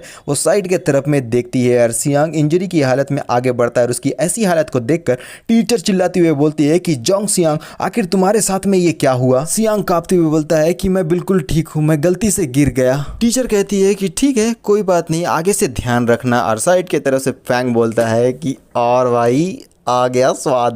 लेकिन टीचर को देखने के बाद उसके देखने का नजरिया ही चेंज हो जाता है। वो कंफ्यूजन से अपने एबिलिटी को यूज करके टीचर को अच्छी तरीके से देखते हुए बोलता है कि ये औरत, इसके बॉडी से abnormal scent, violet blood, destiny of 5 path, gaze of star, simple word में कहूं तो इसके अंदर स्पिरिचुअल साइकिक बहुत भारी मात्रा में भरी पड़ी है। अगर मुझे इसके ब्लड का एक ड्रॉप भी मिल जाता है तब मैं अपने डिमोनिक रिटर्निंग पिल को रिफाइन कर सकता हूँ। ये एक्स्ट्रा लाइफ गेन करने के बराबर होगा। लेकिन बड़ा सवाल ये है कि अब इस टीचर के बॉडी से ब्लड का ड्रॉप हमारा फैंग कैसे निकालेगा, लेकिन तभी वो चौंक जाता है सामने में देखकर, क्योंकि एक मच्छर हमारी इस टीचर के पीछे मंडराने लगा है। टीचर पढ़ाते पढ़ाते आगे की तरफ में बढ़ती है और सामने में बैठा है फैंग। और जैसे ही टीचर फैंग को क्रॉस करती है, ये मच्छर टीचर के पिछवाड़े के पास में अभी भी मौजूद है। फैंग तो पहले सीरियस कुछ भी नहीं करता, लेकिन वो बिना वक्त गवाए उस मच्छर को मारने के लिए टीचर के पिछवाड़े पर एक जोरदार सा स्लैप लगाता है। अचानक से हुए हमले की वजह से टीचर तो चौंक जाती है और सारे लोगों का ध्यान इसी ओर गया है, क्योंकि अभी अभी थप्पड़ मारने की आवाज आई है और अभी भी हमारे फैंग का हाथ टीचर के पिछवाड़े पर है। सारे लोग शॉक हो जाते हैं कि फैंग आखिर ये कैसे कर सकता है। और टीचर गुस्से में चिल्लाते हुए बोलती है कि फैंग, क्या तुम पागल हो गए हो? आखिर तुम ऐसी हरकत कैसे कर सकते हो? फैंग अपने हाथों में मच्छर दिखाकर हंसते हुए बोलता है कि यहाँ एक डेंजरस डिमोनिक मॉस्किटो आपके पिछवाड़े के आसपास में मंडराकर आपके पिछवाड़े से खून को पीने की कोशिश कर रहा था, इसलिए अपने स्लैप से मैंने इसे जान से मार दिया टीचर। लेकिन फैंग की हरकत की वजह से टीचर बहुत ज्यादा गुस्से और फ्रस्ट्रेशन से भर जाती है और वो बोलती है कि तुम अभी के अभी क्लास से बाहर चले जाओ। और हमारा फैंग क्लास के बाहर हमको खड़ा दिखाई देता है, अपने हाथों में मच्छर को देखकर खुश होते हुए मन में कहता है कि मेरे ख्याल से ये भले ही ज्यादा ना हो, लेकिन ये इनफ है। लेकिन एक मिनट, फैंग के गाल में ये पंजे का निशान मुझे दिखाई दे रहा है, यानी कि टीचर ने हमारे फैंग को एक जोरदार थप्पड़ लगा दिया है। मच्छर के पेट से टीचर के ब्लड को निकालते हुए फैंग कहता है कि इस प्रेसियस चीज के लिए टीचर के हाथ से थप्पड़ खाना भी वर्थ इट है। लेकिन एक मिनट रुको, ये डिमोनिक मॉस्किटो गैलेक्सी के फॉरबिडन लैंड्स में ही पाया जाता है, आखिर ये यहाँ पर कर क्या रहा है? फैंग के हाथों में टीचर का ब्लड ड्रॉप है। फिर वो अपने मन में बोलता है, आखिर वो बंदा कौन है जिसने इस मॉस्किटो को अर्थ में लाया है? सीन नाइट के समय में एक स्ट्रीट की तरफ दिखाया जाता है जहां पर लोग आना जाना कर रहे हैं। और फैंग आगे बढ़ते हुए बोलता है कि मोटू, तूने मुझे आखिर यहाँ पर क्यों बुलाया? मोटू सीधा जाता फैंग को गले लगाते हुए बोलता है कि मेरी गर्लफ्रेंड ने मुझे छोड़ दिया ब्रो, वो मेरे साथ में ब्रेकअप करके चली गई। यार इस चीज से हमारा फैंग थोड़ा सा परेशान हो जाता है। मोटू के चेहरे को साइड खसकाते हुए फैंग बोलता है कि पहले तो तुम मुझसे थोड़ा सा दूर हट के बात कर। और मोटू बोलता है कि भाई, मैंने पैसे और फेम को कभी वैल्यू नहीं दिया, मैंने हमेशा रिलेशनशिप को वैल्यू दिया है। फैंग थोड़ा सा चौंक कर उसकी बातों को सुनता है। फिर जैसे ही वो ध्यान से उसे देखता है, उसके आंखों से आंसू बह रहे हैं और मोटू रोते हुए बोलता है कि उसने मेरे ब्रदर को ह्यूमिलिएट किया, तो इसीलिए मैंने अपने रिलेशन को उसके साथ में ब्रेकअप कर लिया भाई। मोटू के ऑनेस्टी को देखकर फैंग के चेहरे पर स्माइल आ जाती है और अपने मन में बोलता है कि ये मोटू तो बहुत ज्यादा लॉयल है। मोटू अपने आप को साफ करते हुए बोलता है कि फैंग जी, जल्दी उधर देखो, ये है सिस्टर रोज जो इस पब की बॉस है और इस पूरे सिटी की मोस्ट फेमस बारटेंडर भी। और सबसे फेमस कॉकटेल ये जो बनाती है उसका नाम है बिग सिस्टर कॉकटेल, जिसका कीमत है 10,000 रुपए और ये एक गिलास की कीमत है। सचमुच में रोज बहुत ही ज्यादा खूबसूरत है। मोटू अपना एटीएम देते हुए बोलता है कि सिस्टर, हमें 2 ग्लास बिग सिस्टर कॉकटेल चाहिए। रोज मुस्कुराते हुए मुड़कर कहती है कि मुझे कुछ समय दो, मैं तुम्हारे लिए तैयार करती हूँ। फैंग की नजर जैसे ही रोज पर पड़ती है, वो मुस्कुराते हुए रोज से कहता है, बिग सिस्टर तुम तो जहरीली नागिन हो, यानी कि पॉइजन हो। फैंग की बातों को सुनकर रोज कंफ्यूज होकर उसे देखने लगती है। रोज के बॉडी के चारों तरफ हमें जहरीले से ऑरा या फिर स्मोक टाइप कुछ नजर आती है। रोज सीरियस होकर बोलती है कि अभी अभी तुमने क्या कहा? और फैंग बोलता है कि मैंने कहा कि तुम जहरीली हो और ट्रबल तुम्हारे डोर के जस्ट सामने में खड़ा है। और मोटू तो इस बात को सुनकर चौंक कर फैंग को देखता है और कहता है कि फैंग, आखिर तू ये क्या बकवास बातें बोल रहा है? तुझे इस तरीके से बात नहीं करना चाहिए ब्रो। रोज कंफ्यूज होकर फैंग को देख रही है और फैंग रोज को देख रहा है। दोनों ही एक दूसरे की आंखों में डूब चुके हैं। रोमांस वाला नहीं है, पता नहीं कैसा वाला देखना है, लेकिन देख तो दोनों ही रहे हैं। और फैंग मुस्कुराते हुए बोलने लगता है कि वो पर्सन डोर के पास में पहुंच चुका है, तो अब तुम क्या करने का प्लान कर रही हो? और एक बंदे को हम देखते हैं जो शांति से आगे की तरफ में बढ़ रहा है और अपने पैर को उस टेबल पर रखते हुए बोलता है कि सिस्टर रोज, जियांग सिटी में ऐसा कौन है जो आज तुम्हें मुझसे बचाएगा? क्योंकि मुझे तो ऐसा कोई भी नजर नहीं आ रहा, तो क्यों ना तुम मेरे साथ आ जाओ, मैं तुम्हारे इस पॉइजन को क्योर करने में तुम्हारी मदद करूंगा। फैंग मन में कहता है ये पॉइजन वुल्फ है, मुझे अच्छी तरीके से याद है इसके बारे में। रोज थोड़ा सा परेशान होकर पहले तो शांति से उसे अच्छी तरीके से देखती है, फिर वो कहती है कि सारे लोग मेरी बात को गौर से सुनो, आज कौन है वो जो मेरी मदद करेगा इस पॉइजन वुल्फ को बहुत बुरी तरीके से पीटने में? और जो मेरी मदद करेगा फ्यूचर में उसे ड्रिंक के लिए कोई भी चार्ज पे करने की जरूरत नहीं है। एक सीट के तरफ हम लोगों को बॉडी बिल्डर मस्कुलर बंदा दिखाई देता है जिसके आजू बाजू में 2 लड़कियां होती है। वो धीमी आवाज में बोलता है कि सिस्टर रोज, मैं आपकी मदद करूंगा। पॉइजन वुल्फ मस्कुलर मैन को देखते हुए बोलता है, तो तुम हो ब्लैक मार्केट के undefeated boxing king tiger. Tiger, मैं तुम्हें वार्निंग दे रहा हूं, तुम्हारे लिए बेस्ट यही होगा कि तुम मेरे साथ में मैसअप मत करो। टाइगर, जिसकी हाइट लगभग 7 फीट की है, वो अपने हाथों को मसलते हुए गोल्डन ऑरा को फैलाकर स्माइल करते हुए बोलता है कि बकवास की बातें मत करो। तुम्हारी हिम्मत कैसी हुई इस जगह आकर सीन क्रिएट करने की? मेरे ख्याल से तुम अपने मौत को ढूंढते हुए यहाँ पर आए हो। और पॉइजन वुल्फ बोलता है, तो मेरे ख्याल से बात आसानी से नहीं निपटेगा। टाइगर अपने फिस्ट से वुल्फ के ऊपर में एक जोरदार अटैक करने के लिए आगे बढ़ जाता है, लेकिन टाइगर के अटैक को देखकर पॉइजन वुल्फ स्माइल करता है। इससे पहले कि टाइगर पॉइजन वुल्फ के ऊपर में अपने फिस्ट से अटैक कर पाता, पॉइजन वुल्फ उस जगह से हटकर दूसरे जगह पर पहुंच जाता है। पीछे की तरफ से पॉइजन वुल्फ टाइगर के ऊपर में अटैक करते हुए बोलता है, तुम अब तक अनडिफीटेड इसलिए रहे हो क्योंकि तुम्हारा सामना अब तक मेरे से नहीं हुआ था, लेकिन मैं ये भी देख पा रहा हूं कि तुम्हारे सर में दिमाग नहीं है, तो इस दिमाग को कुचल देना ही बेहतर होगा। बिना देरी किए टाइगर के ऊपर में अपने फिस्ट से पीछे से अटैक कर देता है यार। इस वजह से टाइगर को बहुत गहरी इंजरी होती है, उसके मुंह से खून निकलता है, वो दर्द में बहुत जोर से चीखता है। 7 फीट का जो लौंडा मस्कुलर मैन है, अब वो जमीन पर धराशायी हो जाता है पॉइजन वुल्फ के द्वारा। टाइगर के ऊपर में पैर रखकर पॉइजन वुल्फ कहता है, सिस्टर रोज, तो क्या दूसरा कोई है जो तुम्हारी मदद के लिए आएगा? क्योंकि मुझे तो ऐसा नहीं लगता, क्योंकि जो कोई भी तुम्हारी मदद करने के लिए आएगा उसका भी यही हाल होगा जो इस टाइगर का हुआ है। माहौल शांत हो जाता है। मोटू टाइगर की इतनी बुरी हालत देखकर पूरी तरीके से शॉक हो चुका है यार, साथ में रोज भी। लेकिन फैंग को इन सारी चीजों से बिल्कुल भी फर्क नहीं पड़ता। पॉइजन वुल्फ साइड की नजर से स्माइल करते हुए इन लोगों की तरफ में देखता है और टाइगर की बॉडी को एक जबरदस्त लात मारता है, जिस वजह से टाइगर की बॉडी सीधा हमारे मोटू के ऊपर में जाकर गिरती है, जिससे मोटू को बहुत ज्यादा पेन होता है क्योंकि टाइगर का बॉडी बहुत ही भारी भरकम है। मोटू और टाइगर की बॉडी दोनों ही जमीन पर धराशायी हो जाते हैं। रोज चौंक कर इन दोनों की ऐसी हालत को देखती है, लेकिन ये बात फैंग को बिल्कुल भी पसंद नहीं आती, लेकिन फिर भी वो स्माइल करते हुए बोलता है, पॉइजन वुल्फ, क्या तुमने मुझे नहीं पहचाना? पॉइजन वुल्फ अपने बॉडी पर ग्रीन ऑरा को फैलाते हुए फ्रस्ट्रेटेड वे में हमारे फैंग से बोलने लगता है कि मुझे परवाह नहीं है कि तू कौन है, बस मेरे रास्ते से हट जा। फैंग गुस्से भरी निगाह से पॉइजन वुल्फ को देखते हुए बोलता है, तेरी इतनी हिम्मत कि तूने मुझे अपने रास्ते से हटने के लिए कहा। लेकिन पॉइजन वुल्फ अपने हाथों को फैंग की तरफ बढ़ाते हुए कहता है कि बदबूदार कीड़े, तेरे में काफी घमंड है, तो मैं सबसे पहले तेरे घमंड को ही तोड़ता हूँ। फैंग पॉइजन वुल्फ के हाथों को पकड़ लेता है। पॉइजन वुल्फ तो चौंक जाता है और अपने मन में कहता है कि मैं अपने हाथ को हिला तक नहीं पा रहा, क्योंकि फैंग ने बहुत जोर से उसके हाथ को पकड़ा हुआ है। लेकिन पॉइजन वुल्फ भी कहाँ पीछे हटने वाला है, वो अपने मुंह पर 2 नीडल्स को ले लेता है जो पॉइजन से भरी हुई है। कहता है, तूने टाइगर की हालत नहीं देखी, अब तेरी घमंड को तोड़ने का समय हो गया है, तो चल अब क्रिपल होने के लिए तैयार हो जा, बोलकर वो फैंग के ऊपर में अपने 2 नीडल से अटैक कर देता है। लेकिन इस जगह पर से फैंग ही गायब हो चुका है, जिस वजह से उसका नीडल टेबल पर जाकर लगता है। शॉक होकर पॉइजन वुल्फ कहता है कि आखिर वो डिसअपीयर कैसे हो सकता है। लेकिन इससे पहले कि कुछ वो और बोल पाता, फैंग साइड के तरफ से उसके ऊपर में एक जोरदार मुक्के से अटैक कर देता है, जिससे पॉइजन वुल्फ अपने आप को नहीं बचा पाता और अपने पॉइजन ऑरा के साथ वो पीछे की तरफ में गिरने लगता है और सीधा यहाँ पर घसीटा मारते हुए पीछे की तरफ में जाकर अपने आप को किसी तरीके से संभालता है। लेकिन वो बहुत बुरी तरीके से इंजर्ड हो गया है और वो कहता है, आखिर ये हो क्या रहा है, ये बंदा इतना ज्यादा स्ट्रॉन्ग कैसे हो सकता है? फैंग अपने डिमोनिक प्रेजेंस को महसूस करवाते हुए आगे की तरफ में बढ़ता है। फैंग बहुत ही जबरदस्त दिखाई दे रहा है, लेकिन फैंग के हाथों से मार खाने की वजह से पॉइजन वुल्फ की बॉडी बहुत बुरी तरीके से कांप उठी है। लेकिन फिर भी वो अपने आप को संभाल कर उठकर बोलता है, अटैक करने के लिए आगे बढ़ते हुए,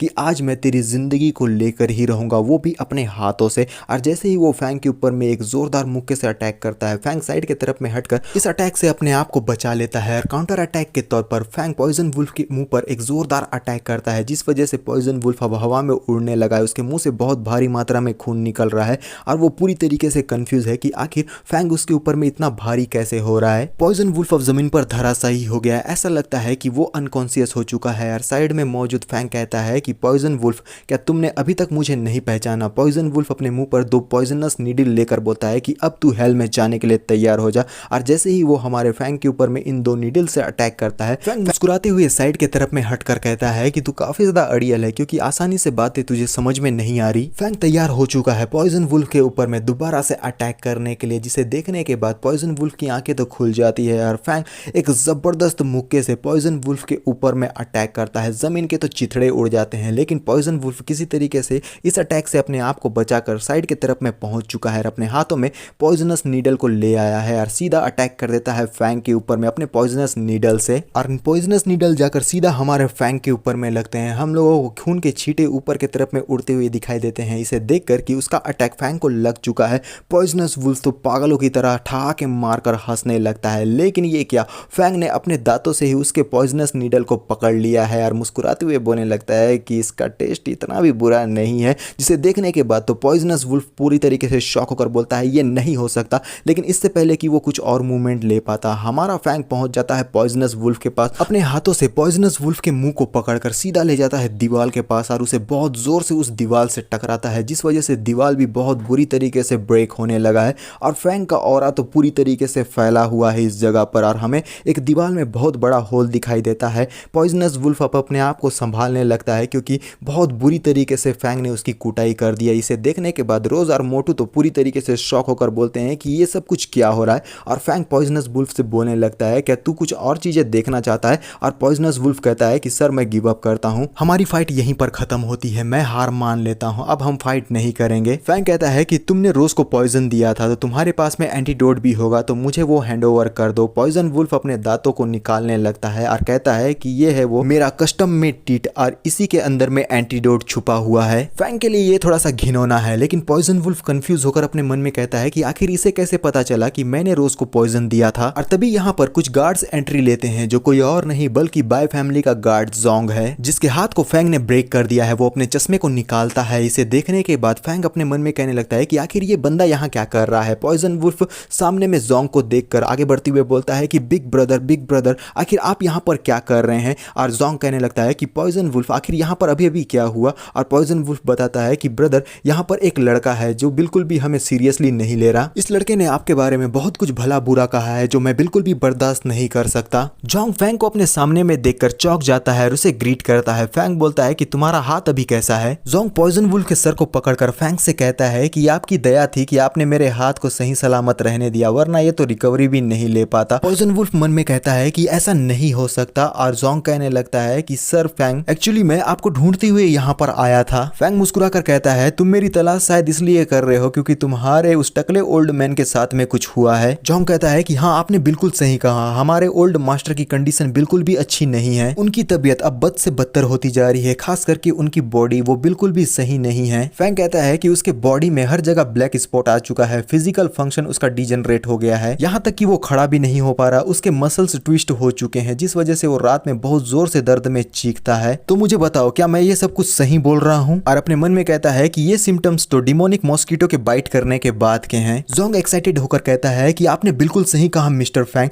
तो क्या आप हमारे बाय क्लैन के ओल्ड मैन को क्योर कर सकते हैं। फैंग मुस्कुराकर कहता है कि उनकी मौत तो निश्चित थी, इसीलिए मैंने उनकी जान नहीं बचाई, लेकिन कुछ टाइम पहले मिस बाय ने मेरी मदद की थी तो उनके फेवर को रिटर्न करने के लिए मैं तुम लोगों की मदद जरूर करूंगा। अभी के लिए तुम वापस लौट जाओ, मुझे कुछ प्रिपरेशन करना है, जैसे ही मेरा प्रिपरेशन कंप्लीट हो जाएगा 3 दिन के बाद तुम मुझे पिक करने के लिए आ जाना। जोंग खुश होकर बोलता है कि मिस्टर फैंग आपका बहुत बहुत शुक्रिया, आपका ये एहसान हम कभी भी नहीं भूलेंगे। वुल्फ अब के बाद से तुम मिस्टर फैंग को फॉलो करोगे, वो जो कुछ भी तुमसे मांगेंगे तुम्हें उन्हें प्रोवाइड कराना होगा, चाहे वो तुम्हारी जिंदगी हो या फिर मौत। वुल्फ अपने मन में कहता है यहाँ तक कि बिग ब्रदर भी उनसे भीख मांग रहे हैं। ये बंदा का कैरेक्टर तो बहुत ही बड़ा है, लेकिन मेरे लिए तो अब सब कुछ खत्म हो गया क्योंकि इतने बड़े बिग शॉट को मैंने ऑफेंड कर दिया जो मेरे लिए बिल्कुल भी ठीक नहीं है। वुल्फ अपने घुटनों पर आकर कहता है कि मैं नादान था जो ऐसी हरकत कर बैठा, आप प्लीज मुझे माफ कर दीजिए। और फैंग कहता है कि मुझसे माफी मत मांग, जो पीछे मेरे खड़ा है ना उससे माफी मांग क्योंकि तू उसका दोषी है। मोटू दर्द में कराहते हुए उठकर कंफ्यूज होकर सामने की तरफ में देखता है, जहां पर वुल्फ अब मोटू की तरफ आगे बढ़ते हुए बोलने लगता है कि प्लीज बॉस आप मुझे माफ कर दीजिए, ये मेरी गलती थी जिस वजह से आपके साथ में ये सब कुछ हो गया। मोटू बोलने लगता है कि रुक, आखिर तू ये क्या कर रहा है, मुझे इस तरीके से टच मत कर। और वुल्फ बोलने लगता है कि बॉस अब से तुम मेरे बॉस हो, जो कुछ भी तुम मुझसे करने के लिए कहोगे मैं सारी चीजें करने के लिए तैयार हूं। और फैंग अपने मन में कहने लगता है ये इडियट वुल्फ मुझे बिल्कुल भी रिकॉग्नाइज नहीं कर रहा है, इसे तो मेरे लोगों में से एक होना चाहिए था, आखिर यहाँ पर हो क्या रहा है। इस मैटर के बारे में मैं बाद में जाकर इन्वेस्टिगेशन जरूर करूंगा, लेकिन अभी सबसे इंपॉर्टेंट चीज ये है कि मुझे डिमोनिक मॉस्किटो के बारे में कुछ सॉल्यूशन ढूंढना होगा। फैंग बार से बाहर निकल चुका है जहां पर मोटू को परेशान कर रहा है वुल्फ। मोटू बोलने लगता है कि बास्टर्ड तुम मुझसे जितना दूर हो सके उतना दूर रहे, लेकिन वुल्फ बोलता है कि बॉस जहां जहां आप जाएंगे मैं आपके पीछे आऊंगा। और फैंग अपने मन में बोलता है कि अब मुझे नेक्स्ट कहां जाना चाहिए। फैंग की नजर गोरे गोरे टांगों पर जाती है, जिसे देखकर फैंग थोड़ा सा चौंक कर अपने मन में कहने लगता है ये तो लिन लैन है, आखिर वो यहाँ पर क्या कर रही है। लिन तुम लोगों को तो याद ही होगी, जो पहले के टाइम में एक बेड पर हमारे फैंग के साथ में नजर आई थी। ड्रिंक करने के बाद लिन अपने आप को नहीं संभाल पा रही है, हिलते डुलते हुए वो रोड को क्रॉस करने के लिए आगे बढ़ रही है और उसकी ऐसी हालत को देखते हुए फैंग मन में बोलने लगता है कि मुझे नहीं लगा था कि इस तरीके की जगह पर मैं उसे मिलूंगा। फैंग कंफ्यूज होकर सामने की तरफ में देखता है जहां लिन का लड़खड़ाते हुए रोड से आगे की तरफ में बढ़ रही है यार। तभी एक छोटा सा वैन आकर जस्ट लिन के साइड में ही रुकता है। यहाँ से एक बंदा उसके हाथों को पकड़कर खींचते हुए बोलता है कि प्रीटी सिस्टर, आखिर तुम अकेले कहाँ जा रही हो, आओ ब्रदर्स के साथ में कुछ मस्ती करो। और लिन चौंक कर बोलने लगती है कि आखिर तुम लोग क्या कर रहे हो, तुम लोग हो कौन। लिन रेजिस्ट करते हुए इन लोगों से कहती है कि मैं तुम लोगों के साथ में कहीं भी नहीं जाना चाहती, मुझे तुम लोग जाने दो। लेकिन ये ठरकी कमीने लोग उसे इतने आसानी से नहीं जाने देना चाहते। वो डेविलिश स्माइल करते हुए बोलते हैं कि चलो हम जल्दी से इसे अपने वैन में भर लेते हैं। लेकिन लिन अपने मुंह को बंद होने से पहले चिल्लाती हुए बोलती है कि प्लीज मेरी मदद करो। और ये दोनों मिलकर लिन को अपने वैन के अंदर में भरते हैं और अपने साथी से बोलते हैं कि जल्दी से गाड़ी को ड्राइव करो। वैन का डोर क्लोज होता है यार, गाड़ी तेजी से आगे की तरफ में बढ़ती है। इसे देखते हुए फैंग मन में बोलता है कि इन लोगों ने रात रहाड़े लड़की को किडनैप कर लिया, चलो इन लोगों को फॉलो करके देखते हैं कि आखिर ये लोग करना क्या चाहते हैं। यार वो अपने रेड डार्क एनर्जी में कन्वर्ट होकर उस वैन का पीछा करने लगता है। जंगल के बीचों बीच एक घर बना हुआ है जो बहुत ही ज्यादा खूबसूरत है। वैन यहाँ पर आकर रुकती है क्योंकि इस खूबसूरत जगह पर ही काले कारनामे किए जाएंगे। ये बंदा जो बहुत ही ज्यादा मस्कुलर है, इसने लिन को अपने कंधे पर उठा लिया है। वो बोलता है माना कि वो ई क्लैन का नाजायज औलाद है, लेकिन वो इस तरीके की जगह पर कैसे रह सकता है। लेकिन इससे कोई फर्क नहीं पड़ता, आज रात के बाद से तो उसे जेल पर ही रहना है अपनी पूरी जिंदगी। यानी कि ये लोग लिन के साथ में गलत करके हमारे फैंग को फंसाना चाहते हैं। बॉडी बिल्डर जिसने हमारी लिन को अपने कंधे पर उठाया हुआ है, वो अपने मोटू साथी से बोलता है कि ब्रदर जल्दी से इस डोर को ब्रेक करके ओपन करो। ये तीनों अब दरवाजे को तोड़कर घर के अंदर में आ चुके हैं। ये बंदा बहुत ही पागलों की तरह हंसने लगता है क्योंकि अब ये यहाँ पर लिन के साथ में मस्ती करेगा। वो लिन को बेड पर पटक देता है। लिन अपने होशो हवास में नहीं है, वो स्माइल करने लगती है। लिन को देखती हुई ये बंदा कहता है कि सचमुच में ये मोस्ट ब्यूटीफुल प्रेसिडेंट का टाइटल डिजर्व करती है। इसके फेस और फिगर को देखो, अब तक जितनी भी लड़कियों से मैं मिला हूं ना, उनमें ये सबसे मोस्ट ब्यूटीफुल विमेन है। एक के बाद एक जाकर हम इसका मजा लेंगे। सबसे पहले जाकर मैं इसके साथ में मस्ती करता हूं। लेकिन फैंग ने इस जगह एंट्री ले ली है। वो हंसते हुए बोलने लगता है कि एक के बाद एक जाने की क्या जरूरत है जब तुम तीनों ही एक साथ मरने वाले हो। फैंग की आवाज को सुनकर ये बंदा चौंक जाता है। फिर वो अपने आप को शांत करके मुस्कुराते हुए बोलने लगता है कि चलो ये भी बहुत अच्छी बात है। मैंने एक्सपेक्ट नहीं किया था कि इतनी जल्दी हम लोगों की मुलाकात हो जाएगी। गेम तो बस अभी जस्ट शुरू हुआ है, ये काफी ज्यादा इंटरेस्टिंग होता जा रहा है। कमीने अब कुछ समय की बात है यार, तुझे हम लोग लाइव जबरदस्त पिक्चर दिखाएंगे, वो भी फ्री में, जिसे देखने के बाद तुझे तो बहुत ज्यादा मजा आएगा। तू सिर्फ ऑडियंस ही नहीं है बल्कि फंसने वाला बकरा भी है। फैंग हंसते हुए कहता है कि भाई कुछ भी बोलो, तेरा प्लान तो बहुत ही जबरदस्त है। इस ग्रुप का बॉस कहता है कि थर्ड ब्रदर जल्दी से जाओ और इसे क्रिपल बना दो। मोटू आगे की तरफ में बढ़ता है। फैंग के ऊपर में अपने फिस्ट से अटैक करते हुए बोलता है कि बास्टर्ड तेरी हिम्मत कैसी हुई हमारे प्लेजर में इंटरफेयर करने की। लेकिन फैंग उसके अटैक से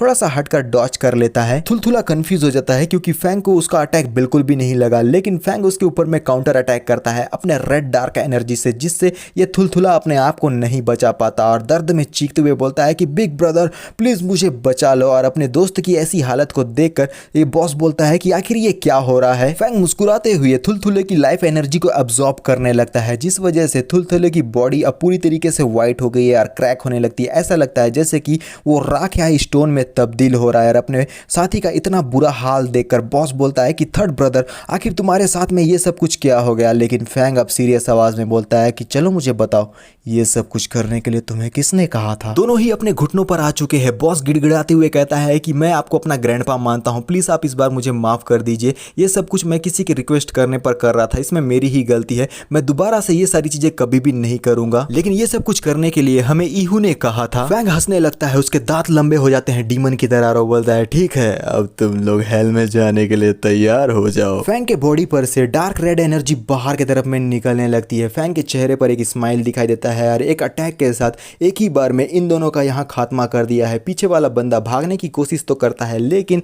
जब फैंग अटैक कर रहा है तो सामने वाला कहीं भी नहीं भाग पाएगा। और ये दोनों अब बहुत बुरी तरीके से मारे जा चुके हैं। इनका हालत भी अपने थर्ड ब्रदर की तरह हो चुका है। बीच बीच से बॉडी क्रैक होने लगी है। राख बन चुके हैं या स्टोन बन चुके हैं नहीं पता, लेकिन तीनों के तीनों ही मारे जा चुके हैं। फैंग साइड के तरफ में देखता है जहां पर इन लोगों के बॉडी के पास से हम लोगों को एक जेट पेंडेंट टाइप में कुछ नजर आता है, जिसमें से ग्रीन ऑरा निकल रहा है। और इसे देखने के बाद हमारा फैंग की नजरें इसी पर गड़ चुकी। फैंग जेट पेंडेंट के पास जाकर उसे उठाकर देखते हुए कहता है कि इस जेट पेंडेंट में से कुछ मात्रा में की इमिट हो रही है, लेकिन रियलिटी में ये है क्या। और अपनी मुट्ठी को जोर से बंद करता है, जिससे ये जेट पेंडेंट ब्रेक हो जाता है। हमें उसके हाथों में कुछ क्रिस्टल दिखाई देते हैं, जिसे देखकर फैंग तो बहुत बुरी तरीके से शॉक हो जाता है, कहता है ये तो सेलेस्टियल डिमोनिक स्टोन है, और अचानक से खुश होकर कहता है कि इसकी मदद से मैं डीमंस के गैदरिंग के बीच में एक बैरियर सेटअप कर सकता हूँ। इसका रिजल्ट ये होगा कि मेरा जो रिकवरी प्रोसेस है वो रैपिडली इंप्रूव हो जाएगा। इसका इस्तेमाल मुझे अपने पीछे वाले फॉरेस्ट के तरफ जाकर करना चाहिए। यार फैंग पहुंच चुका है अपने फॉरेस्ट के तरफ,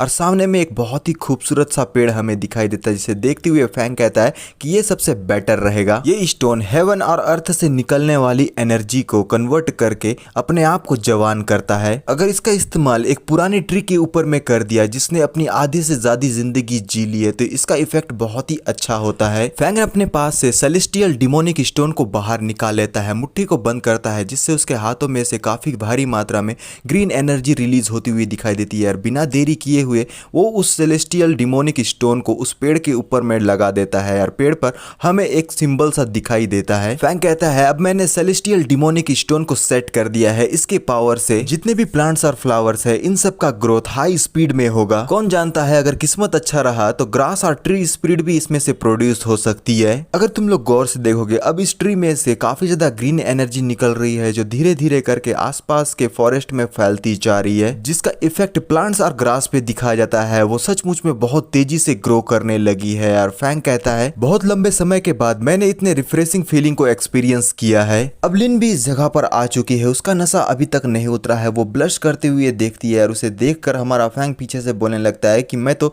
इसके बारे में भूल ही गया था। यहाँ की स्पिरिचुअल एनर्जी बहुत स्ट्रांग है, ये औरत इसे बिल्कुल भी नहीं संभाल सकती। लिन ब्लश करते हुए फैंग को देखती है, फैंग भी लिन को देखता है। लिन आगे की तरफ में बढ़ जाती है, सीधा जाकर फैंग के ऊपर कूद जाती है। फैंग बोलता है कि आखिर तुम ये क्या कर रही हो, मेरे ऊपर में इस तरीके से कूदने का क्या मतलब है। लिन फैंग को जमीन पर गिरा कर उसके ऊपर में चढ़कर कहती है कि मुझे बताओ। और फैंग कहता है कि आखिर तुम किस बारे में बात कर रही हो, क्या तुम ड्रंक हो। लिन फैंग के कपड़े निकालते हुए कहती है कि मुझे बिल्कुल भी परवाह नहीं है, आज मैं तुम्हें छोड़कर बिल्कुल भी नहीं जाने दूंगी। फैंग तो बहुत बुरी तरीके से घबरा जाता है, क्योंकि बेचारे के साथ आज इज्जत लूटने वाली है। वो तो समझ ही नहीं पा रहा कि उसके साथ में ये क्या हो रहा है, लेकिन वो ब्लश करते हुए मन में कहता है कि ये बिल्कुल भी ठीक नहीं है। लगता है इसे बचाने के अलावा मेरे पास अब कोई दूसरा रास्ता नहीं है। ऐसी बात नहीं है कि मैंने कभी अपने लाइफ में कुछ गलत काम नहीं किया है, लेकिन पहले की तरह खोने के लिए मेरे पास कुछ भी नहीं। फैंग लिन के हाथों को पकड़ लेता है और उसे जमीन पर पटक देता है। लिन के हाथों को पकड़कर उसे शांत करने लगता है और अपने मन में परेशान होकर बोलता है कि ये सचमुच में बहुत ज्यादा ट्रबल मेकर है,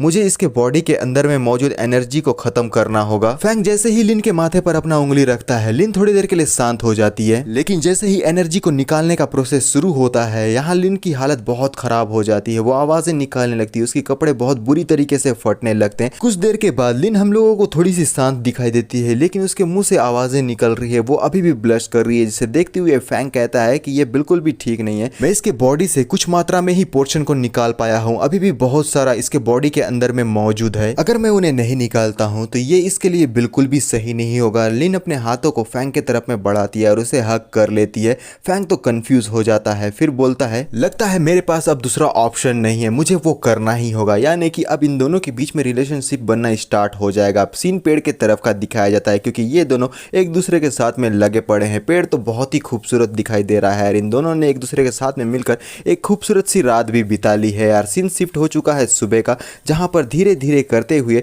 हमारे लिन अपनी प्यारी प्यारी आंखों को खोलते हुए बोलती है कि ये थोड़ा सा हर्ट कर रहा है। दर्द इसलिए कर रहा है क्योंकि दोनों ही रात भर बहुत ज्यादा एक्सरसाइज कर रहे थे। ये दोनों का पर्सनल मैटर है, इसलिए हम लोगों को नहीं दिखाया गया। लिन जैसे ही अपनी आंखों को खोलकर अपने आसपास के नजारों को देखती है, ये जंगल के बीचों बीच बिना कपड़े पहने हुए मौजूद है। इस वजह से वो शॉक होकर बोलती है कि आखिर ये कौन सी जगह है, और अपने साइड में लिन को देखने के बाद और भी बुरी तरीके से चीखती है। और इससे हमारे लिन की भी नींद खुल जाती है और वो चिल्लाती हुए बोलती है कि ये तुम हो, तुम दोबारा से मेरे साथ आ गए। और लिन बोलने लगता है कि हाँ तुमने बिल्कुल सही समझा, ये मैं ही हूँ, लेकिन इस बार तुम मुझे बिल्कुल भी दोषी नहीं ठहरा सकती, क्योंकि मैंने तुम्हारी जान बचाई है। तो मेहरबानी करके इस तरीके से चीखना चिल्लाना प्लीज बंद कर दो। लिन रात के सीन को याद करती है जहाँ दो लड़कों ने मिलकर जबरदस्ती उसे किडनैप कर लिया था, और इसे सोचने के बाद वो अपने आप को शांत करते हुए बोलती है ठीक है मैं उसे भुलाने के लिए तैयार हूँ, लेकिन क्या मुझे तुम्हारे पास से कुछ कपड़े मिल सकते हैं, क्योंकि एक बार मैं कपड़े पहन लूँ मैं यहाँ पर से चली जाऊंगी यार, हम लोग ऐसा प्रिटेंड करेंगे कि हम दोनों के बीच में कुछ हुआ ही नहीं था और हमारे रास्ते अलग हो जाएंगे। फैंग बोलता है कि क्लियरली तुमने मेरा यहाँ एडवांटेज उठाया है यार। लिन चिल्लाते हुए कहती है कि आखिर तुम ये क्या बकवास बातें बोल रहे हो। फैंग उठकर जाने लगता है। लिन कहती है आखिर तुम जा कहाँ रहे हो। फैंग कहता है कि तुम बहुत ज्यादा अनोइंग हो। ऑब्वियस सी बात है कि मैं तुम्हारे लिए कुछ कपड़े लेने के लिए जा रहा हूँ। कपड़े लाने के लिए फैंग आगे की तरफ में बढ़ जाता है। लिन बिना कपड़े के उसे जाता हुआ देखती है जंगल के बीचों बीच। अब जंगली जानवर आके इसका फोटो तो नहीं खींचने वाले, इस वजह से अभी के लिए ये लड़की सेफ है। लिन जैसे ही अकेली हो जाती है वो अपने आसपास की चीजों को देखने लगती है। सूरज की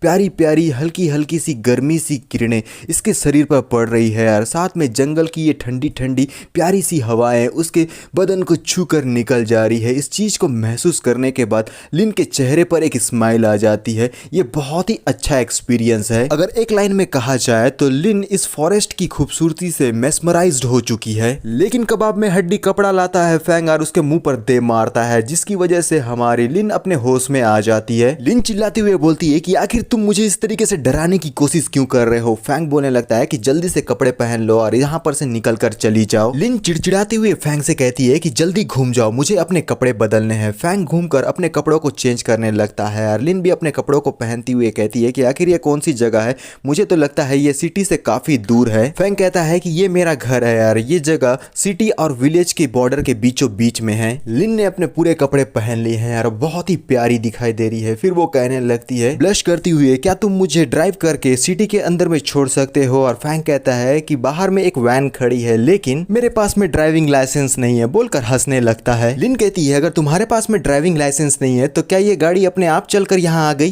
फैंग कहता है कि सिटी के अंदर मुझे भी कुछ काम है, तो क्या तुम मुझे राइड देकर वहां पहुंचा सकती हो। और लिन कहती है कि अब बताओ कि कौन किसको राइड दे रहा है। चलो छोड़ो कोई बात नहीं, मैं इस बात को माइंड नहीं करूंगी। और गाड़ी के अंदर में बैठकर कहती है कि चलो अब हम लोग यहाँ से निकलते हैं। और फैंग कहता है आपकी मेहरबानी के लिए बहुत बहुत शुक्रिया। और लिन अपने मन में कहती है कमीना। फैंग को थोड़ा सा डराने के लिए लिन एक्सीलेटर बढ़ा देती है। वैन बड़ी ही तेजी से अपने फुल स्पीड में आगे की तरफ में बढ़ने लगता है। लेकिन इन सारी चीजों से फैंग को बिल्कुल भी फर्क नहीं पड़ता। उसके चेहरे पर स्माइल है और उसे स्माइल करता हुआ देखकर लिन अपने मन में बोलती है कि मैं इतना फास्ट ड्राइव कर रही हूँ लेकिन इसे देखो, इसके चेहरे पर तो डर का नामो निशान नहीं। अचानक से किसी चीज को देखकर फैंग चौंक जाता है। वैन के पीछे में हमें एक दूसरी कार दिखाई देती है। कार नहीं बल्कि उसकी परछाई दिखाई देती है जो बड़ी ही तेजी से आगे की ओर में बढ़ रही है। लिन वैन को बहुत अच्छे से चला रही थी लेकिन फैंग स्टीयरिंग व्हील को पकड़कर उसे मोड़ने की कोशिश करता है, जिसे देखकर लिन चिल्लाकर बोलने लगती है कि आखिर तुम ये क्या कर रहे हो। जब तक तुम्हारे पास में ड्राइविंग लाइसेंस नहीं आता है तब तक तुम स्टीयरिंग व्हील को बिल्कुल भी टच मत करना। स्टीयरिंग व्हील को छूने की वजह से गाड़ी थोड़ी सी साइड के तरफ में मुड़ जाती है और उसके पीछे में एक ब्लैक कलर की कार हमें दिखाई देती है जो कि है एक स्पोर्ट कार और वो पहुंच चुकी है बेन के पास में। और लिन कहती है कि तुम हम दोनों को मारना चाहते हो, आखिर तुम ऐसा कैसे कर सकते हो ड्राइविंग करते समय। ये स्पोर्ट्स कार सचमुच में बहुत ही जबरदस्त है। ये वैन को ओवरटेक करके अब उसके रास्ते को ब्लॉक करने के लिए सामने में आ चुकी है। फैंग स्माइल करने लगता है एक डेविलिश लुक में, क्योंकि उसे पूरी तरीके से आइडिया है कि इस स्पोर्ट्स कार के अंदर में कौन है। स्पोर्ट्स कार का डोर ओपन होता है। लिन कहती है आखिर कौन है ये बंदा जो हम लोगों के सामने में इस तरीके से आ गया। फैंग उतरते हुए कहता है कि इन सारी चीजों से तुम्हारा कोई भी लेना देना नहीं है, तो कार को छोड़कर बाहर बिल्कुल भी मत उतरना। लिन कहती है कि अब तुम कहां पे जा रहे हो। फैंग स्माइल करते हुए बोलता है एक पुराना डेप्थ है जिसे कलेक्ट करना है और साथ में कुछ सवाल जवाब भी करने हैं। ब्लैक स्पोर्ट्स कार का वाला बंदा जब बाहर निकलता है ये है यीहू और उसके चेहरे पर पूरा पट्टी लगा हुआ है। वो बोलता है कि फैंग आखिरकार मैंने तुम्हें ढूंढ लिया। अपने नुकीले बत्तीसी दिखाकर यीहू बड़े खुशी से हंसने लगता है क्योंकि इसे लगने लगा है ये फैंग को बहुत ही आसानी से आज जान से मार देगा। और जैसे ही अपने चेहरे से पट्टी को हटाता है इसका बहुत ही बुरी तरीके से जला हुआ चेहरा हमें दिखाई देता है, क्योंकि लास्ट टाइम जब इन दोनों का सामना हुआ था तो उस वक्त फैंग ने इसके गाड़ी को ब्लास्ट कर दिया था, जहां से फायर की वजह से इसका चेहरा इतने बुरी तरीके से जल चुका है। और ये हंसते हुए कहने लगता है कि तुम्हारा बहुत बहुत शुक्रिया, क्योंकि तुम्हारी वजह से अब मैं ऐसा दिख रहा हूं और आज मैं तुझे जान से मारूंगा। लेकिन मजेदार वाली बात क्या है मालूम, तेरी मौत बिल्कुल भी आसान नहीं होगी। मैं तुझे बहुत ही स्लोली तड़पा तड़पा के बड़े ब्रूटल तरीके से मारूंगा। फैंग हंसते हुए कहता है कि ओ बिग ब्रदर, तुम कुछ ज्यादा ही ख्याली पुलाव नहीं पका रहे हो। मेरे ख्याल से तुम अपने हॉस्पिटल से काफी जल्दी डिस्चार्ज होकर बाहर आ गए। कम से कम अपने पूरे हील होने तक का तो इंतजार कर लेते। क्यों ना तुम वापस जाकर अपना ब्रेन का थोड़ा सा चेकअप वेकअप करवा लो, क्योंकि ये तुम्हारे लिए बहुत जरूरी है। अभी दोनों के मुंह से कोई लफ्ज ही नहीं निकलता। अब मुझसे ये कोई नहीं पूछेगा कि कौन सा लफ्ज, लेकिन माहौल पूरी तरीके से शांत हो चुका है और ईहू गुस्से भरी निगाह से फैंग को देखता है, अपने बॉडी में पिंक कलर का ऑरा ले आता है, यानी कि अब वो फाइट के लिए पूरी तरीके से तैयार है यार। पलक झपकते ही अपने गाड़ी से गायब होता है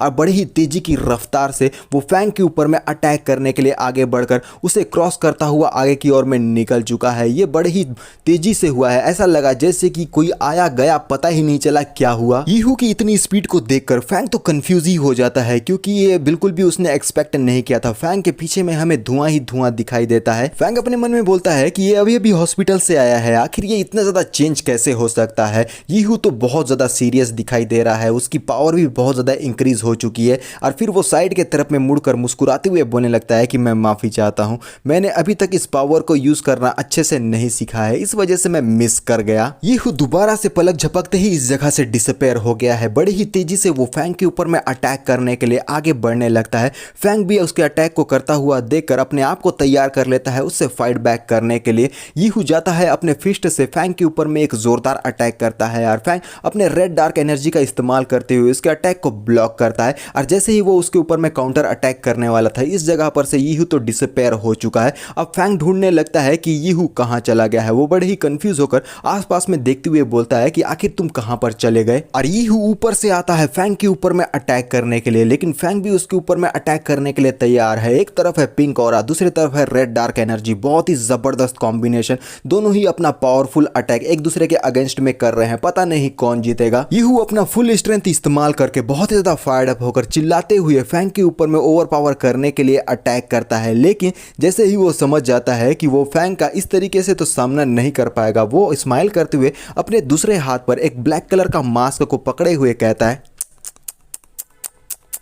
तुमने मुझे किलर कॉपर को इस्तेमाल करने के लिए मजबूर कर ही दिया। और फिर बिना देरी के उस मास्क को पहनते हुए बोलता है, तो अब तुम मरने के लिए तैयार हो जाओ, क्योंकि इसके कॉन्सिक्वेंस तुम्हें तो भुगतने ही पड़ेंगे। फैंग मास्क को देखकर परेशान होते हुए मन में कहता है, ये तो डेविल स्टार का सूरा सोल्जर मास्क है, आखिर ये इसे कहां से मिल गया। मास्क पहनने के बाद ईहू का पावर इंक्रीज हो चुका है। रेड डार्क एनर्जी इसके सामने में वीक पड़ती हुई दिखाई देती है। ईहू की आंखों में हमें प्रतिशोध की ज्वाला नजर आती है। वो हर हालत में फैंग से अपनी बेइज्जती का बदला लेना चाहता है। पिंक एनर्जी का एक बहुत ही जबरदस्त और भयानक धमाका दिखाई देता है, क्योंकि ईहू ने हमारे फैंग के ऊपर में इस पिंक एनर्जी से एक जबरदस्त अटैक कर दिया है। रेड डार्क एनर्जी तो काफी वीक पड़ती हुई दिखाई दे रही है। इस अटैक की वजह से फैंग अपने घुटनों पर आ चुका है। वो कहता है कि ईहू तुम फायर के साथ में खेल रहे हो, क्या तुम जानती भी हो कि ये मास्क है क्या। ईहू का बॉडी शेप तो चेंज होने लगा है, उसके बॉडी पर से स्पाइक्स निकलने लगे हैं। वो धीरे धीरे करके एक डीमन में चेंज होता जा रहा है। उसकी पर्सनैलिटी भी बहुत ही कमाल की दिखाई दे रही है।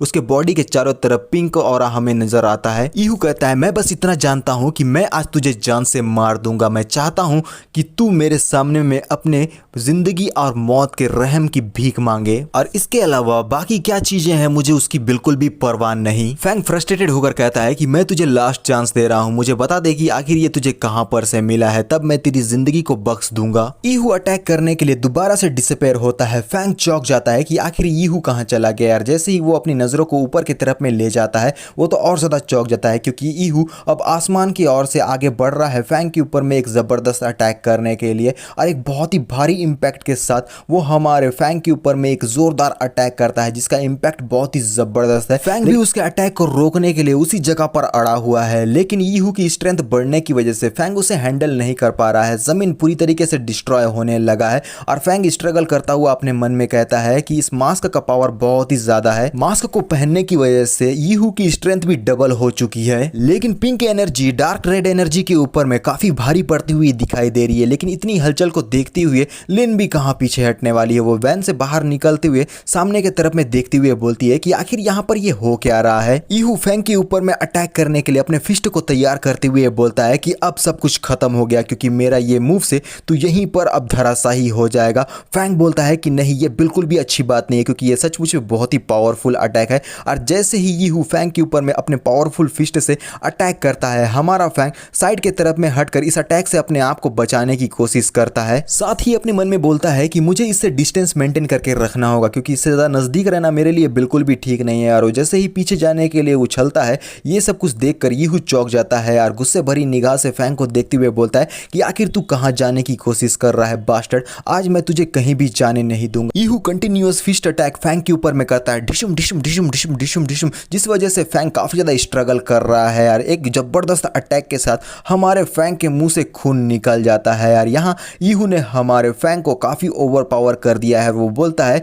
कि तू इस सरनेम के लिए बिल्कुल भी वर्दियत नहीं है यार। बहुत बुरी तरीके से यीहू ने फैंग की पिटाई लगा दी है। फैंग अपने मुंह से खून निकाल लेता है, काफी ज्यादा शॉक भी दिखाई दे रहा है और वो घसीटा मारते हुए पीछे के तरफ में जाकर एक जगह में रुकता है। लेकिन यीहू नहीं रुकता, वो अपने पिंक एनर्जी का इस्तेमाल करते हुए एक बहुत ही भारी भरकम और खतरनाक अटैक फैंग के ऊपर में दोबारा से कर देता है। आसपास की धरती तो बहुत बुरी तरीके से डिस्ट्रॉय होने लगती है, फटने लगती है। हर तरफ हम लोगों को पिंक एनर्जी ही नजर आ रही है। रेड डार्क एनर्जी तो बहुत बुरी तरीके से पिट चुकी है। यीहू अपने पावर को दिखाने लगता है। सचमुच में यीहू इस मास्क को पहनने के बाद बहुत ज्यादा स्ट्रांग बन चुका है। वो हंसते हुए बोलता है, ये बहुत ज्यादा इनक्रेडिबल है, ये ट्रेजर तो बहुत ज्यादा ऑसम है, ये पावर मेरे पूरे बॉडी में फैल चुकी है, मैं इसे महसूस कर सकता हूँ। और फिर जैसे ही वो थोड़ा सा शांत होकर आसपास की चीजों को देखता है, चारों तरफ धुआं ही धुआं, कुछ भी चीज साफ नजर नहीं आ रहा है। एक आवाज, एक डिमोनिक आवाज कहती है,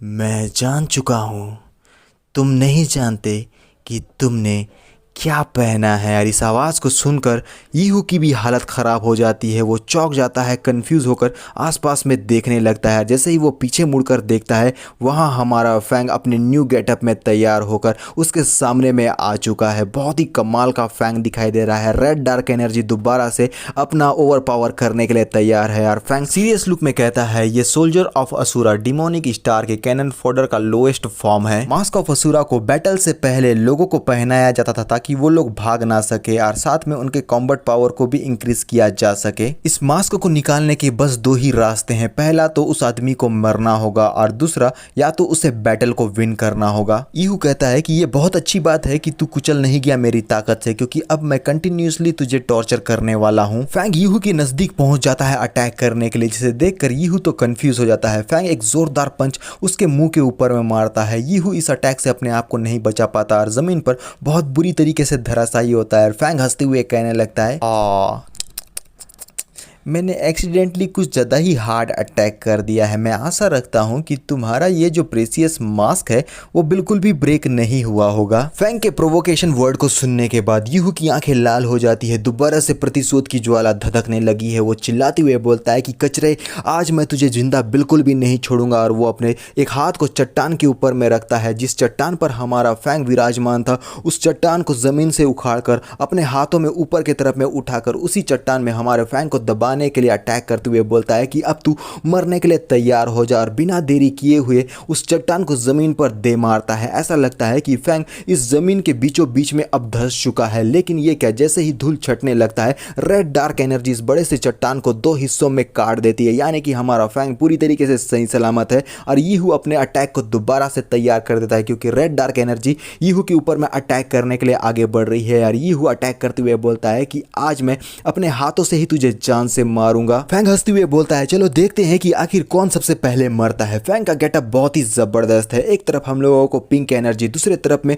रेड डार्क एनर्जी, दोनों की ही फिस्ट एक दूसरे से टकराते हैं। इसका इंपैक्ट बहुत ही जबरदस्त है। आसपास की चीजों में इसका असर हम लोगों को साफ साफ दिखाई दे रहा है। और साथ में ये नजारा भी बहुत ही भयंकर और खतरनाक और बहुत ही फायर्ड अप वाला दिखाई दे रहा है। ये सीन देखकर तो मजा ही आ गया, पैसा वसूल है मेरा। और फिर यीहू कहने लगता है, आखिर ये कैसे हो सकता है, क्योंकि हमारे फैंग का जो रेड डार्क एनर्जी है वो यीहू के पिंक एनर्जी को ओवर पावर करके उसके हाथों पर आ चुका है। फैंग के अटैक को झेलने के बाद यीहू गुस्से में चिल्लाकर बोलता है कि कमीने, आखिर तूने ये क्या किया, मैं तुझे जिंदा नहीं छोड़ूंगा। और फैंग उसके जस्ट आगे में जंप करके पहुंच जाता है। फैंग का लुक बहुत ही जबरदस्त दिखाई दे रहा है, लेकिन यीहू अभी भी धराशायी नहीं हुआ है। वो गुस्से में कहने लगता है कि मैं इतने जल्दी नहीं हारने वाला, भले ही मैं मरूं लेकिन मैं तुझे अपने साथ में लेकर मरूंगा। और ये बात कंफर्म है कि मैं तुझे बहुत बेदर्दी से, बेरहमी से जान से मारने वाला हूं। तेरी मौत आसान बिल्कुल भी नहीं होगी। फैंग मुड़कर कहता है, क्या तुझे सच में ऐसा लगता है कि तेरे पास इतना पावर है कि तू मुझे हरा सके? लेकिन मैं इतना अच्छे तरीके से जानता हूं, तेरा बस एक ही एंडिंग है यार, वो है तेरी डेथ। मास्क ब्रेक होने लगता है। यीहू बहुत ही जोर से दर्द में चीखने लगा है। उसके मसल्स बहुत बुरी तरीके से इंक्रीज हो चुके हैं, लेकिन फिर भी वो हार ना मानते हुए